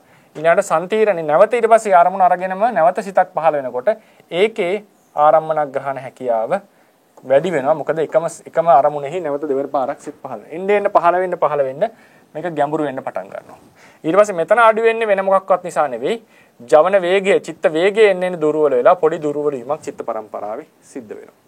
ඒක ධර්ම නියාමයක් කරන සිද්ධ වෙන එක. පීක් එක එන්නේ අපිට මේ තමයි උපරිම තැන. ප්‍රවාහයේ මේ තමයි උපරිම තැන ලෙස හම්බ වෙන්නේ. ජවන 4 වෙනි ජවන සිත. ඒ නිසා සාමාන්‍යයෙන් අපි කියනවා මාර්ගසිත පහළ වෙන්න ඕනේ එක්කෝ මේකේ නැත්තම් මේකේ. ගෝත්‍ර භූසිත මාර්ගයට උපකාර කරන ගෝත්‍ර භූසිත පහළ වෙන්න ඕනේ නැගගෙන යන අවස්ථාවේදී. ප්‍රබල අවස්ථාවකදී. වැටෙනකොට ගෝත්‍ර භූහිතට බෑ මාර්ගයට ප්‍රතිවේද. ඒක තමයි එතන ගන්නෙ. ඒ නිසා මාර්ගය පස්වෙනි ජවන ලෙස පහළ වෙන්න පුළුවන්. ගෝත්‍ර භූහික වැදගත් වෙනවා.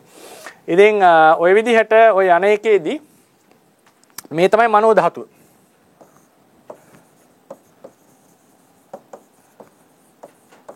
දැන් මේ තැන ඉඳලා ඔබතුමා ප්‍රශ්න අහුවන හරි. දැන් ආම්සනේ එතන ඉඳලා ඒ භවාංග වෙනකල්ම ඊටු සිත් හැම එකටම මූල ධාතු කොටස වෙන්නේ මනෝ ධාතුව නේද?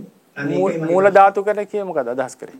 ඒ කියන්නේ දැන් හැම පරමාර්ථ ධර්මයක් ගැනම කතා කරනකොට අපි කතා කරනෝනේ ධාතුවක් ගැන. ඒ කියන්නේ විඥාන ධාතුව ධාතු කියලා අදහස් කරන්නේ නිස්සත්ත්‍ය නිජීව අර්ථයෙන්නේ. සත්වයේ පුද්ගලයෙක්. එහෙමයි ස්වාමීන් වහන්සේ. ඒ වගේම දැන් හුඟක් තැන්වලදී මනෝ විඥානය කියන එක පාවිච්චි කරන්නේ නැතුව තමයි මනෝ ධාතුව කියන එක පාවිච්චි කරලා තියෙන්නේ. එහෙම නැත්නම් මනෝ විඥාන ධාතු කියලා ඔය දෙකට වෙන් කරලා පාවිච්චි කරලා. මේ ධාතු වචනෙන් තමයි මේ ධම්මාදේවි විභංගයේ දිගටම විස්තර වෙන්නේ. ඒවත් අර චිත්ත ගැන විස්තර කරනකොට ඒක පේනවා. අත්තකතමානි සත්ත්‍චිත්තානි කියන එකේ තියෙන්නේ මනෝ ධාතු මනෝ විඥාන ධාතු. ඒකෙදි පාවිච්චි කරලා නැහැ වෙන වචනයක්. ඒ විදිහට. ඉතින් ඒක නිසායි මම හිතුවේ එතකොට මේ මනෝ ධාතුව කියන එක නිකන් බේසික් එලිමන්ට් එකක් වගේ අර තියෙන මේ විඥානමය කොටස.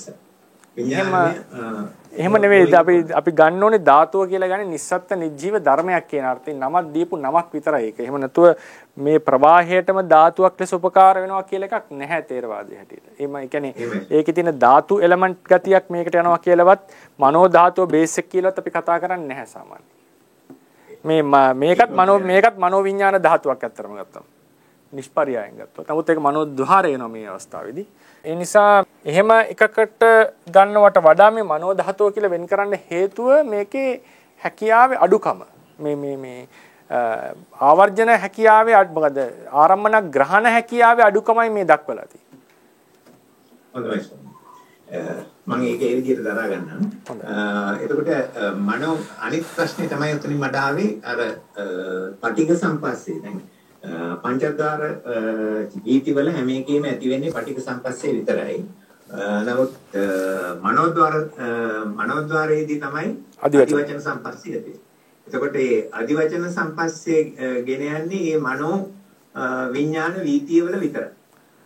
මනෝද්වාර වීති වල විතරයි. මනෝද්වාර වීති හරි හරි හරි. මනෝද්වාර වීති වල විතරයි. හරි. පටික සම්පස්සේ තියෙන පුළුවන් අනිත් ඕනම ద్వාර වීති. අනිත් ద్వාර වීති වල තියෙන පටික සම්පස්සේ විතරයි. එහෙමයි සර්. ඉතින් එතෙන්දිත් ඔය මනෝ ධාතුවයි මනෝ විඥාන ධාතුවයි එතනත් මොකක් හරි ගැළපීමක් තියෙනවද කියන ප්‍රශ්නේ තමයි ආවේ. මම හිතුවා මනෝ ධාතුවෙන් කරන්නේ පටික සම්පස්සේට උදව් කරන එක, මනෝ විඥාන ධාතුවෙන් කරන්නේ අදිවචන සම්පස්සේට උදව් කරන එක කියන එක මට නිකමට හිතට ආපු දෙයක්. ඒක මම කොහෙන්වත් කියවපු දෙයක් නෙවෙයි. නෑ මොකද පටික සම්පස්සේ තියෙන සිත්වලත් මනෝ විඥාන ධාතු තියෙනවා.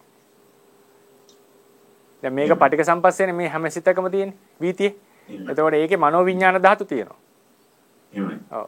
ඒ නිසා අපිට එහෙම පරියායක් ගන්න අමාරුයි. පටික සම්පස්සේ පංචද්වාරිකයි, අදිවචන සම්පස්සේ මනෝද්වාරිකයි කියලා ගත්තම හරි. මනෝ ධාතුව පහළ වෙන්නේ පංචද්වාරික වීති වල විතරයි. මනෝ විඥාන ධාතුව පංචද්වාරිකයි, මනෝද්වාරිකයි සියලු වීති වල වීති මුත්ත සිත් වල හැම එකෙම මේ මනෝ විඥාන ධාතුවමයි තියෙන්නේ. හොඳයි ස්වාමීන් වහන්සේ. ඒක මගේ ඒ ඇති වෙච්ච නොයෙකුත් ආකල්පනයකට අදහස් නිදහස් කරගන්න මට ලොකු උදව්වක් වුණා. ඔබ වහන්සේට ගොඩාක් පිං සිද්ධ වෙනවා. මම හැම වෙලෙම කියනවා වගේ අපි කරන්නා වූ සියලු කුසල කර්මයන් ඔබ වහන්සේට ඔබ වහන්සේ බලාපොරොත්තු වන බෝධියකටපත් වෙන උපකාරී වේවා කියලා ප්‍රාර්ථනා කරනවා.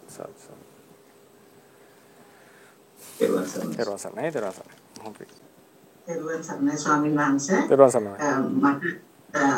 දැන් මනෝ ධාතු ත්‍රිකය පිළිබඳව හැමදාම ඉගෙන ගත්තට මනෝ ධාතු ත්‍රිකය ඇයි වෙන්ුනේ කියන එක තමයි අද තමයි ඉගෙන ගත්තේ. ඒකට ඔබ වහන්සේට බොහොම පිං සිද්ධ වෙනවා. මනෝ ධාතු ත්‍රිකය අනිත්‍යයෙන් ගෙන් කළ අදහස් කරන්නේ මොකද කියලා. ඒක ඇත්තටම ඊළඟට අනිත් කාරණාව මට දැනගන්න මට කියන්න ඕනේ පස්ස කියන චෛතසිකය සබ්බචිත්ත සාධාරණව ඉස්සර වෙලාම ගත්තේ බුද්ධ දේශනාවේ සඳහන් වෙන්නේ අර බුදු විදියට බුද්ධාගම බුද්ධ ධර්මයේ දර්ශනයේ තියෙන මේ ස්වකහාත ගුණය නිසා.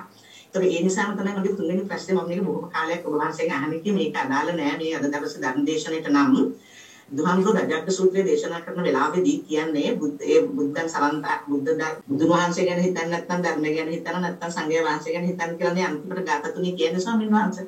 එතකොට දැන් අපි දැන් ඔය දැන් මම මේ ස්වර්ගතයි කියලා කියන ගතියට එතකොට බුදුහාමුදුරුවෝ එදා අදහස් කරේ බුදු ගුණයට වැඩිය ධර්ම ගුණය හොඳයිද ධර්ම ගුණයට වැඩිය සංඝ ගුණය හොඳයි කියලාද කියන එක මට ඇති වෙලා තියෙන දැන් ස්වාමීන් වහන්සේගේ උත්තරේ මම බලාපොරොත්තු වෙන්නේ. එහෙම දජග්ගසු එතකොට කියන්නේ දැන් බුදු ගුණට දහම් ගුණය දහම් ගුණට සංඝ ගුණය කියලාද? ඒක කියන්නේ බුදුන් සරන්තයන්න් බුදු ගුණ අහන්න නැත්නම් ඒක අහන්න නැතිනම් නෙවෙයි කියන්නේ. බුදුන සිහි වුන් නැත්තම්. නෝචේ බුද්ධං සරయ్యාත. ඔබට බුදුහාමුදුරුවෝ සිහි වුන් නැත්තම් ඒ වෙලාවේ බය වෙච්ච ධර්මයේ හරි සිහි කරන්න. ධර්මයේ සිහි වුන් නැත්තම් සංඝයා හරි සිහි කරන්න. බුදු ගුණ අහන්නේ නැහැ කියන්නේ දැන් බුදු ගුණ සිහි කළා බය නැති වුන් නැත්තම් ධර්මයේ සිහි කරන්න කියන එකක් නෙවෙයි මේ කියන්නේ. නෝචේ බුද්ධං සරయ్యාත. නෝචේ බුද්ධං සරయ్యාත ලෝකජෙට්ටං නරාසභන් එහෙමද කියන්නේ. ලෝක ජේෂ්ඨ වූ නරාසභ වූ බුදුරජාණන් වහන්සේව සිහි වුන් නැත්නම් ධර්මයේ සිහි කරන්න. ඒක සිහි වුන් නැත්නම් සංඝයා සිහි කරන්න. කියලා තියෙනවා. ඒ රතන තුන අපිට මේ උසස් පහත් ලෙස සංසන්දනය කරන්න තරම් දෙයක් නෙවෙයි. මොකද ඒක වෙනම රතන තුනක්. ඒක රතන තුනක්. ඒ රත්න තුනක් එතන තියෙන්නේ. බුද්ධ රත්නයට වඩා සංඝ රත්නයට වඩා බුද්ධ රත්නය ශ්‍රේෂ්ඨයි කියලා කෙනෙක්ට බැලුවල්මට කියන්න පුළුවන්. මොකද සියලු සංඝයාගේ ගුණ එකතු කරත් බුද්ධ කියන ගුණය විශේෂයි. මොකද සර්වඥතා ඥානය, යමක ප්‍රාතිහාර ඥානය වගේ තමයි සායක තමයි ප්‍රබල. ධර්ම රත්නයක සංසන්දනය කරන්න යන එක ඉතර ගැලපෙන්නේ නැහැ. මොකද හේතුව ධර්ම රත්නය කියන්නේ මේ සජීවී පුද්ගලයෙක් ගැන හිතන කතාවක් නෙවෙයි. ඒක ධර්ම ස්වභාවයක්. ඒකෝට දැන් උදාහරණයකට නැතේ මොකද රතන සූත්‍රයේ තියෙන්නේ? කයං විරාගං අමතං පනීතං යජජ්ජගාන යසක්්‍ය මුනි සමාහිතෝ නතේන ධම්මේන සමත්ති කිංචි. එයහ සමාන දෙයක් නැහැ. ඒ නිර්වාණ ධාතුව. ඉතින් සමහර ආචාර්යවරු කියලා තියෙනවා මේ චක්‍රවර්ති රජුරෝ චක්‍ර රත්නය ප්‍රයෝජන ගන්නවා වගේ බුදුරයන් වහන්සේ මේ ධර්මය අවබෝධ කරගත්ත නිසා ධර්මයේ දේශනා කරන නිසා ඒ බුද්ධ රත්නය මුලින් දේශනා කරා ඒක ශ්‍රේෂ්ඨයි වගේ කතාවක්. නමුත් ධර්ම ස්වභාව වශයෙන් ගත්තම උන්වහන්සේ පවා පිහිට කරගත්ත නිවනනේ. උන්වහන්සේ ගුරු තැන් තියාගත්තේ ධර්මයේ. තමන් අවබෝධ කරගත් ධර්මයේ. බුදු වෙන්න බෑ නිවන් අවබෝධ කරන්න නැතුව. සහ බුදුරජාණන් වහන්සේ නැමැති පුද්ගලයාටත් තියෙන පිළිසරණ නිවනයි. ප්‍රතිෂ්ඨාව නිවනයි. ඒ නිසා යම් කිසි සංකත අසංග දැන් බුද්ධ කියලා ගත්තම ඒක සංකත ධර්ම සමූහයක්. බුදුරජාණන් කියලා ගම සංකත ධර්ම සමූහයක්. නාම රූප ටිකක්නේ. එතකොට ඒ අදින් ඒකේ තියෙනවා සර්වඥතා ඥානය, යමක ප්‍රාතිහාරේ පෑමේ ඥානය, මහා කරුණා සමාපatti ඥානය, ඉන්ද්‍රිය පරෝපරියත්‍ය ආදී ගුණ ආදී වූ සියලු ගුණයන් අතර අන්තර්ගතයි. නමුත් ඒව සියල්ලම සංකතයි තාම. ඉතින් නිර්වාණය කියන එක අසංකතයක්. ඒක පරම සැපයක්, පරම ශාන්තිය සහ බුද්ධ ආදී මහෝත්තමයන්ටත් තියෙන පිහිට එතන. ඉතින් ඒ පිහිටටපත් වෙන තියෙන එක තමයි මාර්ග ඥාන ටික. ඉතින් එහෙම ගත්තම මාර්ග ඥානාදී උන්වහන්සේගේ సంతානේ පහළ වෙනවා. ඒ නිසා ඒකත් උන්වහන්සේම කියලා පොදුවේ උන්වහන්සේ ගන්නකොට ඒවත් ඇතුළත් කරලා තමයි ගන්න වෙන්නේ අපිට. ඊට පස්සේ තව කෙනෙක් කියන්න පුළුවන් බුදුරන් වහන්සේ කියන සම්මුතියෙන් ගත්තම උන්වහන්සේගේ ක්ලේශ නිරෝධය, උන්වහන්සේගේ ස්කන්ධ නිරෝධයත් උන්වහන්සේව ඇතුළත් කරගන්න නිසා ඒ නිර්වාණ කොටසත් උන්වහන්සේට ඇතුළත් කියලා තමන්ගේ නිවන ගැන උන්වහන්සේව අදාළ කරලා කතා කරන්න පුළුවන් ගැඹුරු පරයයකින්. ඒ නිසා මම දකින්නේ මේ දෙක සංසන්දනය කරන්න සුදුසු ධර්ම දෙකක් නෙවෙයි, රතන දෙකක් නෙවෙයි. ධර්ම වශයෙන් ගත්තම සියලු ලෝකයේ පවතින ලෝකයේ කියලා කියන්නේ සියලුම විද්‍යමාන ධර්ම අතර අසංකත මහා නිර්වාණ ධාතුව තමයි ශ්‍රේෂ්ඨතම ධර්මය. ඒ තමයි සත්‍යයට තියෙන පිළිසරණ. ඒ තමයි සත්‍යයේ තියෙන ප්‍රතිෂ්ඨාව. ඒ නිසා ඒක අවබෝධ කරගෙන ලෝකයට දේශනා කරේ ශාස්ත්‍රුන් වහන්සේ. ඉතින් මේ රතන තුන කතා කරලා තියෙන්නේ අපි දැන් සරණ යනවා නම් අපි මොකක් හරි පිහිට සරණක් කරගන්න. මොකද ධර්ම රත්නය ප්‍රයෝජන ගන්න ඕන නම් ඔබ යම් කිසි පුද්ගලයෙක්ගේ අනුශාසනා පිළිපදින්න එපා. ඒතර මේ ධර්මයේ දේශනා කරපු කෙනානේ වැදගත් වෙන්නේ මුලින්ම. උන්වහන්සේ අනුව ගිහිල්ලා තමයි මේ ධර්මය අවබෝධ කරගන්නේ. ඒ නිසා ඉස්සල්ලාම බුදුන් සරණ යනවා. ඊට පස්සේ තමයි ධර්ම රත්නයේ සරණ යන්නේ. නමුත් ගුණ ශ්‍රේෂ්ඨත්වයේ බැලුවම නිර්වාණ ධාතුව හා සමාන දෙයක් තවත් නැහැ. ස්වාමීන් වහන්සේ තව එක කරුණාවක් ඔයවන්සේ දැන් එක දිගට ආපු නිසා ධර්මයේ සරණ යනවා කියන්නේ අපි ධර්මයේ පිළිපදින උත්සාහ ගන්න එක. සංඝයා සරණ යනවා කියන රත්න සූත්‍රයේ කියන විදිහට අපි සංඝ රත්නයේ ගුණාණු අපි ඒ අනුව හැදගෙන බුදුන් සරණ යනවා කියන එකේදී අපි බුදු ගුණ අපිට බුදු ගුණ ඇති කරගන්න බැහැ ස්වාමීන් වහන්සේ. බුදුන් සරණ යනවා, දහම් සරණ යනවා, සංඝුන් සරණ යනවා කියන්නේ පිළිපදිනවා කියන එක නෙවෙයි. පිළිපැද්දොත් හොඳයි. බුදුරජාණන් වහන්සේ තමයි මාගේ ඒකායන පිහිට, මාගේ ඒකායන මාර්ගෝපදේශකත්වය කියලා පිළිගැනීමයි සරණ යනවා කියලා කියන්නේ. පිළිපැදීම නෙවෙයි. මේ නවලෝකෝත්තර ධර්මයෙන් තමයි මට පිහිටක් තියෙන්නේ. මේ පරියාප්ති ධර්මයෙන් තමයි මට මාර්ගය තියෙන්නේ කියලා පිළිගැනීම. හිතෙන් ඒක මගේ ශාස්ත්‍රූත්වයේ තබා ගැනීමයි සරණ යනවා කියලා කියන්නේ. ධර්මයේ පිළිපැද්දත් නැතත් ඔබ පංචශීලයේ රැක්කත් නැතත් මට දවසක පිළිපදින දවසක වේවා මට සසර ගමනේදී මේ තමයි පිළිසරණ, මේ තමයි එකම දේ, මේ තමයි කළ යුතු දේ කියලා අපේ හිතේ තියෙනවා. දැන් සමහරු කියනවානේ දැන් සමහර කෙනෙක් ඕනතරම් ප්‍රමාදී ජීවිත ගත කරනවා. නමුත් කියනවා මේක තමයි කළ යුතු දේ අපි. මේක තමයි මගේ සරණ, මේ කවදා හරි පිළිපදින්න ඕනේ කියලා අපි අපේක්ෂා කරනවා නම් ඒ ඔබ බුදුන් දහම් ඒ වගේම සංඝ රත්නය තමයි මට මාර්ගෝපදේශකත්වය දෙන්නේ. සංඝ රත්නයට පූජා කිරීමෙන් තමයි මට ප්‍රතිඵල ලබන්න පුළුවන් ආදී ලෙස ඒක හොඳ ප්‍රතිඵල ලබන්න පුළුවන්. මගේ පින් සලකා දෙන දානයක් මුලින්ම සංඝයාට දෙනවා තමයි වටින්නේ ආදී ලෙසට ඒකට නැඹුරු වෙච්ච සිත් ඇති බව. එහෙම නැතුව ධර්මයේ පිළිපැද්දත් නැතත් ඔබට සරණ පිහිටනවා. ඔබ මේ පිළිගැනීම සිද්ධ කරගත්ත පමණින්. සංඝුන් සරණ යන්න සංඝ ගුණ තියෙන්න ඕනේ නැහැ. ධර්මයේ සරණ යන්න ධර්මය පිළිපදින්න ඕනේ කියලා එකක් නැහැ. ඒ කියන්නේ පිළිපදින්න ඕනේ මම කියන්නේ පිළිපදින්න එපා කියන එක නෙමෙයි මම මේ කියන්නේ. කොපමණකින්ද සරණ යාම සිද්ධ වෙන්නේ. ඔබ පංචශීලයේ සම්පූර්ණයෙන් කලන කෙනෙක් වුණත් ඒ කියන්නේ පංචශීලයේ කඩනවා කියන්නේ පිළිපදින්න නැහැ කියන එක විදිහකට නේ. අද කාලේ විදිහට ගත්තොත් සාමාන්‍යයෙන් යම් පිළිපැදීමක් තියෙනවා සරණ යෑමෙන්ම. නමුත් අපි සාමාන්‍යයෙන් එහෙමනේ සසලකන්නේ. එතකොට පරම දුස්සීලයක් වෙලත් සත්තු මරණයෙන් ජීවත් වෙන කෙනෙක් වුණත් බුදුන් දහම් සංඝුන් සරණ ගියා නම් මගේ එකම ප්‍රතිෂ්ඨාව, මගේ ශාස්ත්‍රූරය, මගේ මාර්ගෝපදේශකත්වය, මම දවසක කළ යුත්තේ මෙයයි, මම දන් දෙනවා නම් දන් දිය යුත්තේ මේ පිරිසට ආදී ලෙසට ඒ හැඟීම තියෙනවා නම් ඔහුට තිසරණේ පිහිටලා තියෙනවා.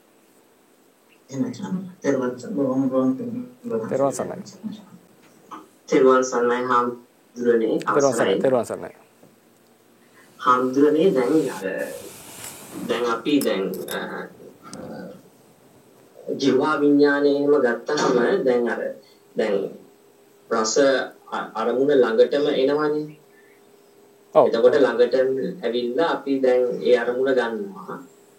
දැන් එතකොට දැන් මනෝද්වාරයෙන් හාමුදුරනේ තියෙනවනේ මේ වර්තමාන රූපයක් අරමුණු කරන්න පුළුවන් කියලා.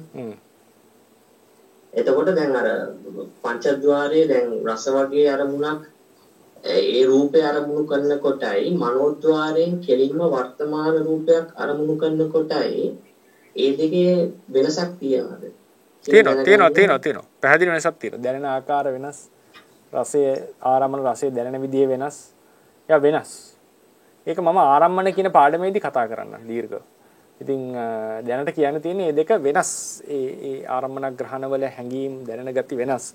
නමුත් අපි දුර තියෙන වස්තුවක් මේ වෙලාවේ හිතුවොත්, රුවන්මැලි සෑය ගැන හිතුවොත්, මේ වෙලාවේ අපි ඒක ගැන කල්පනා කරොත් එතන තියෙන අරමුණු තමයි අපිට ගෝචරලා තියෙන්නේ. එතන තියෙන්නේ දැන් පේන්ට් කරලාද පාට වෙනස් වෙලාද මොන හරි අනතුරක් වෙලාද කියලා අපි දන්නේ නැහැ.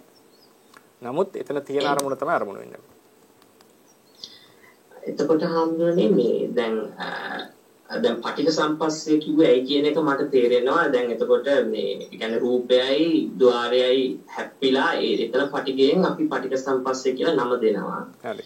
දැන් අදිවචන සම්පස්සේදී මට හිතුනේ දැන් නාම ධර්ම තමයි අරමුණු කරන්නේ. දැන් පංචද්වාර ඒකෙත් නාම ධර්මනේ අරමුණු කරන්නේ. එතකොට විශේෂයෙන් අදිවචන සම්පස්සේ කියලා දුන්නේ අරමුණේ අදිවචන භාවයේ සලකන කියලා තමයි මට නිකන් තේරුනේ. නෑ ඒකේ නිර්වචනය මම ඉදා කිව්වා නාම ධර්ම වලට කියනවා අදිවචන කියලා නමක්. ඒ කියන්නේ නාම ධර්ම අර නාම රූප බෙදීම ගන්නකොට මතකද නාම ධර්ම හඳුන්වනකොට මුලින්ම කිව්වා නාම වල නිර්වචනවලදී රූප ධර්ම තමන්ම ප්‍රකට වෙනවා. නාම ධර්ම එහෙම නෙවෙයි නම කියා දාන්න යුතුයි. නමට කියන එකක් නේ අදිවචන කියලා කියන්නේ. අදිවචන. අදිවචනා නිරුත්ති කියන්නේ නම් වලට නම්. එතකොට නම් කියා දැනගත යුතු නිසා නාම ධර්ම වලට කියනවා අදිවචනා කියලා. ඒ අදිවචන වෙච්ච නාම ධර්ම නිසා හටගත්ත ස්පර්ශයට කියනවා අදිවචන සම්පස්සේ කියලා. මොකද ඒ මනෝද්වාරික සම්පස්සේනොත් මනෝද්වාරික වීතියනොත් රූපයක් අරමුණු වෙන්න පුළුවන්. මනෝද්වාරික වීතියෙන් නාමයක් අරමුණු වෙන්න පුළුවන්. නිවන අරමුණු වෙන්න පුළුවන්. අරමුණ අනුව නෙවෙයි ඒක දම දීලා තියෙන්නේ.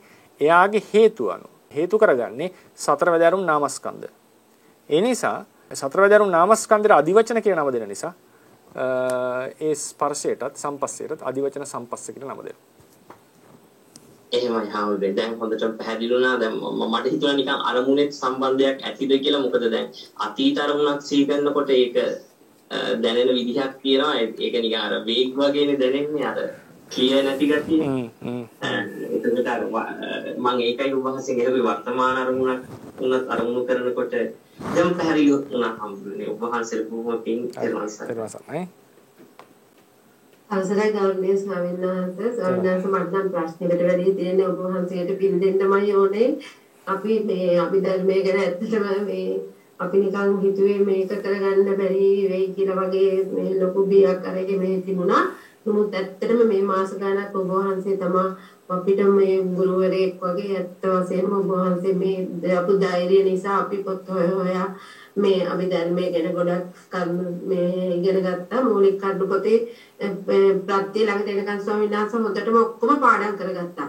දැන් ඊළඟ මම අභිධර්ම මාර්ගයේ පොත දැන් ඔබ වහන්සේ ජූනි මාසේ වෙනකන් තියෙනකොට මම හිතාගත්තා අර කිව්ව පොත් ටිකත් අරගෙන අනිවාර්යෙන් මේක මේවා කරගන්නවා කොහොම හරි කියලා. දැන් ස්වාමීන් වහන්සේ ඇත්තටම රසවත් වගේ තේරෙනවා එහෙම කරගෙන යනකොට. ඔබ වහන්සේට ඇත්තටම ස්වාමීන් වහන්සේ ප්‍රාර්ථනීය බෝධියකින් ඔබ වහන්සේටයි උපසම ස්වාමීන් වහන්සේටයි අමාමහණියන් සුව ලැබෙන්න ඕනේ කියලා මම ප්‍රාර්ථනා කරනවා ස්වාමීන් වහන්සේ. ජූනි මාසේ වෙනකන් අපිට නිකන් මට ඒක කිව්වම ස්වාමීන් වහන්සේ හැමදාම ඔබ වහන්සේ නිකන් අර ගෙදරට අපිට ගුරුවෙක් කියලා උගන්වනවා වගේ නිකන් හිතටත් මහා පාළුවක් වගේ දැනෙනවා. ජූනි මාසේ වෙනකන් අම්මෝ අපි මොනවද දැනගන්න බැරි වෙයි කියලා. ඒකින්ද ඔබ වහන්සේ නිදුක් නිරෝගී භාවය ලැබෙන්න ඕනේ. සතරවරන් දෙවියන් ඇතුළු සියලුම දෙවි දේවතාවුන් වහන්සේ ඔබ වහන්සේව ආරක්ෂා කරන්න ඕන. ඔබ වහන්සේගේ ආයතනයේ තියෙන සියලුම යතිවරයන් වහන්සේලාට අමාමා නිවසම ඔබ වහන්සේ හදුවඩු දෙමව්පියන්ට මම අනේක වාරයක් පින් දෙනවා ස්වාමීන් වහන්සේ අපිව මේකට යොමු කරන්න. ඔබ වහන්සේ පෙළඹුණු සාදු සාදු සාදු ස්වාමීන් වහන්සේ ඔබ වහන්සේට අමාමා නිවස ලැබේවා කියලා ප්‍රාර්ථනා කරනවා. හොඳයි එහෙනම් මේ අතිරේක පොත් කියවීම ඉතා වැදගත්. ඒකත් කියගෙන යන්න. ඊට පස්සේ මේ දැනට කරපු පාඩම් ටිකත් නැවත බලන්න. විශේෂයෙන්ම දැන් මේ නාම පාඩම කරගෙන රූප පාඩම තරම්ම අවශ්‍ය නොවෙන්න පුළුවන්. රූපය 75 සහ නිකායන්තරික මත 10 පාඩම් 10. නමුත් පරමාර්ථ ධර්ම ටික පුළුවන් නම් නැවත නැවත බලන්න පරමාර්ථ ධර්ම සම්බන්ධයෙන් තියෙන පාඩම් 30. ඒක ඉතා වැදගත් වෙනවා මුළු අභිධර්මයේ සඳහාම. ඉතින් ස්වාමීන් වහන්සේ තවර පොඩ්ඩක් ගැටලුවේ තියෙනවට සිත් 89 පොඩ්ඩක් අර ඒකේ ඔබ වහන්සේ ධර්ම දේශනාවලදී සිත්වල ගණන් කියද්දී එකපාරට ඒ ගාන එකතු කරගන්න තාම අපට තේරෙන්නේ නැහැ. කමක් නැහැ. ඒක හිමින්සරේ එකතු කරගන්න පුළුවන් මට්ටමක් තිබුණාම ඇති. ඉතින් ඒ ධර්ම දේශනාවක ඔය වේගින් කියනකොට අල්ලගන්න බැරි වෙයි. නමුත් මේ හිමින්සරේ ඒ කාලේ දීලා ඒ මාස ගානෙදි පුළුවන් නම් චෛසික ධර්ම ටික පාඩම් කරලා තියාගන්න. ජූනි වෙනකොට සිත් ටික පාඩම් කරලා තියාගන්න. මොකද ඊට පස්සේ මම අපි කෙටි ක්‍රම කියලා දෙයි මේ සම්ප්‍රයෝගයේ සංග්‍රහය මතක තියාගන්න. ඊට පස්සේ හොඳට අභිධර්මයේ ගැඹුරට බහැ ගන්න පුළුවන්. ওই සම්ප්‍රයෝගයේ සංග්‍රහය දෙක ඉවර කරගත්තොත් හරියට.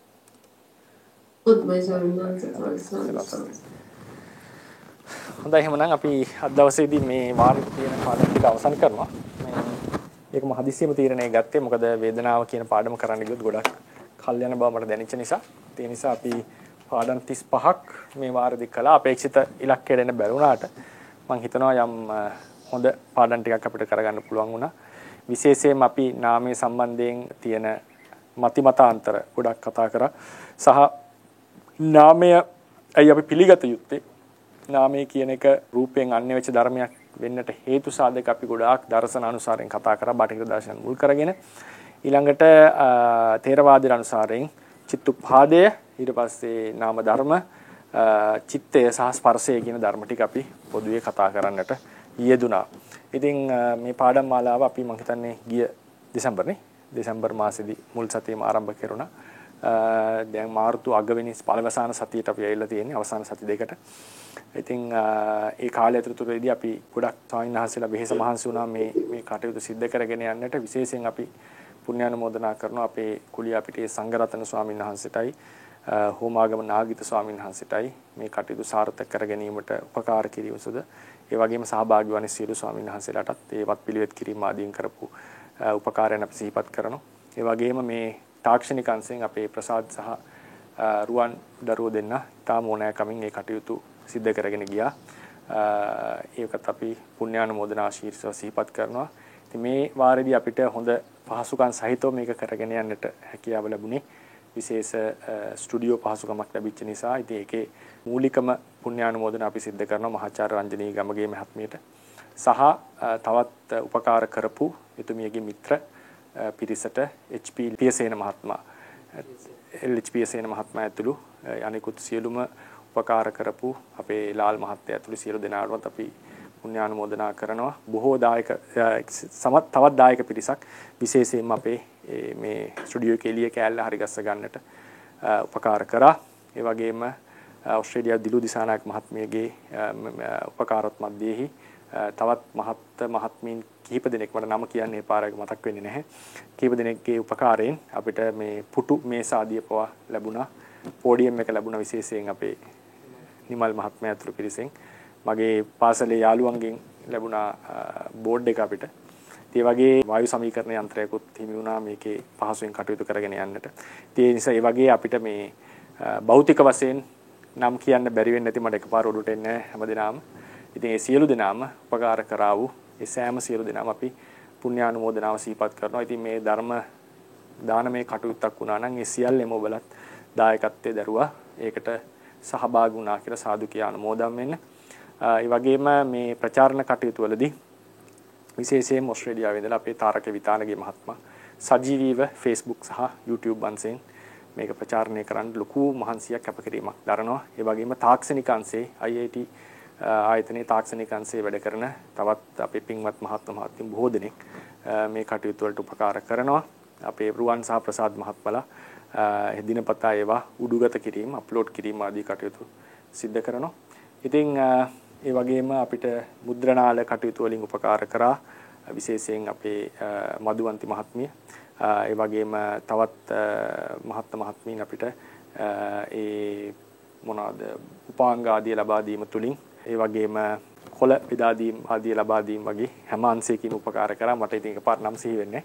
ඒ සියලු දෙනාම තම තමන් කරගත්තා වූ කුසල කර්ම සාදු කියා අනුමෝදන් වීමෙන් සිහිපත් කරගන්න. ඉතින් අපේ විශේෂයෙන් මේ පුණ්‍යානුමෝදනාව මේ වාරයේදී කරපු සියලු පුණ්‍ය කර්ම හේතු අපේ ආචාර්ය උපාධ්‍යයන් වහන්සේලා දෙන අපේ උපාධ්‍යයන් වහන්සේලා නාව විනරේ දමසයන් වහන්සේ ප්‍රදාන ආචාර්ය උපාධ්‍යයන් වහන්සේලා සියලු දෙනාට ඒ වගේම අපි නොදුටු ලේඩි සියාඩෝ ස්වාමීන් වහන්සේ නම් වූ ඥාන දජ ස්වාමීන් වහන්සේලාත් බුරුම රස වාසය කරපු රේරුකාණී චන්දවිමල ස්වාමීන් වහන්සේලාත් අපි අනුමෝදන් කරනවා. ඒ වගේම අපිට අභිධර්මයේ හදාරන්න උපකාර කරපු කමලා අතුකෝරාල මෑණියන්ටත් විශේෂයෙන්ම අපි පුණ්‍යානුමෝදනා කරනවා. අපිව හදා වඩා සාසනයට පූජා කර දෙමව්පිය දෙන්නට ඒ වගේම උපකාර කරන සියලුම දායක කාරක ආදී සෑම දෙනාටම ශේම් භූමි සංසදයෙන් මේ IIT ආයතන උපකාර කරන සියලු දෙනාටම සිව්පසෙන් උපස්ථාන කරන සියලු දෙනාටත් අපි පුණ්‍යානුමෝදනා කරනවා. ඒ සියලු දෙනාගේම දායකත්වයේ මැද්දේ තමයි මේ වගේ කෘත්‍යයක් අපිට සිද්ධ කරගන්න පුළුවන් වුණේ. ඒ වගේම අදෘශ්‍යමානව යම් සත්ත්ව කොට්ටාසයක් දිව්‍ය බ්‍රහ්ම දේව අමනුෂ්‍ය කොට්ටාස අපිට උදව් කරා නම් ඒ සියලු දෙනාටත් මේ පින හේතු වේවා. මේ පින හේතු කරගෙන ලෝකයේ පවතින යුද කොලහල හත්වන සමනයටපත් වෙලා මිනිස්සුත් සාමකාමී වේවා ඊළඟ වාරයේ පටන් ගන්නවට කියලා මම අපේක්ෂා කර බලාපොරොත්තු වෙනවා. ඉතින් ඒ කීනෝකී සියලු දෙනාටම බොහොම පිං නිවන පිණිසම හේතු වේවා. සහ පින්වත් හැමදෙනාම සහභාගී වුණ නිසා තමයි මේ කටයුතු අපිට හොඳින් කරගන්න පුළුවන් වුණේ. ඔබගේ ප්‍රශ්න ඇසීම නිසා ගොඩාක් කරුණු කාරණා අපිටත් තේරුණා. පැතිකඩ වලට අපිට අවධානය යන්න පුළුවන් වුණා. විශේෂයෙන්ම අපේ කසුන් මහත්මයන් මම සිහිපත් කරනවා අපිට පරිගණක ආදී උපකරණ වලින් උපකාර කරා. ඒ වගේම තවත් බොහෝ දෙනා මේ විදි උපාංග වලින් උපකාර කරා කියන එකත් මම සිහිපත් කරන්න කැමතියි. ඒ දිනටත් බොහෝ. ඒ සියලු දෙනාටම අපි පුණ්‍යානුමෝදනා කරනවා. ගිය වතාවේ උදව් කරපු අය මේ වතාවේ උදව් කරපු හැම දෙනාටම බොහොම පිං. එහෙනම් අපි අවසන් කරමු. අපි සෑම දෙනාටම මේ කුසලය තව තවත් ධර්මඥාන භාවනා ඥාන දියුණු කරගෙන නිවනින් සැනසීමට උපකාරයක් වේවා. ඒ වගේම බුද්ධ ශාසනයේ චිරස්ථිතිය පිණිසත් මේ කුසල කර්ම උපකාර වේවා කියලා අපි ප්‍රාර්ථනා කරනවා. බුද්ධ ශාසනං චිරන් තිට්ඨතු බුද්ධ ශාසනං චිරන් තිට්ඨතු බුද්ධ ශාසනං චිරන් තිට්ඨතු සාදු සාදු සාදු. විශේෂයෙන්ම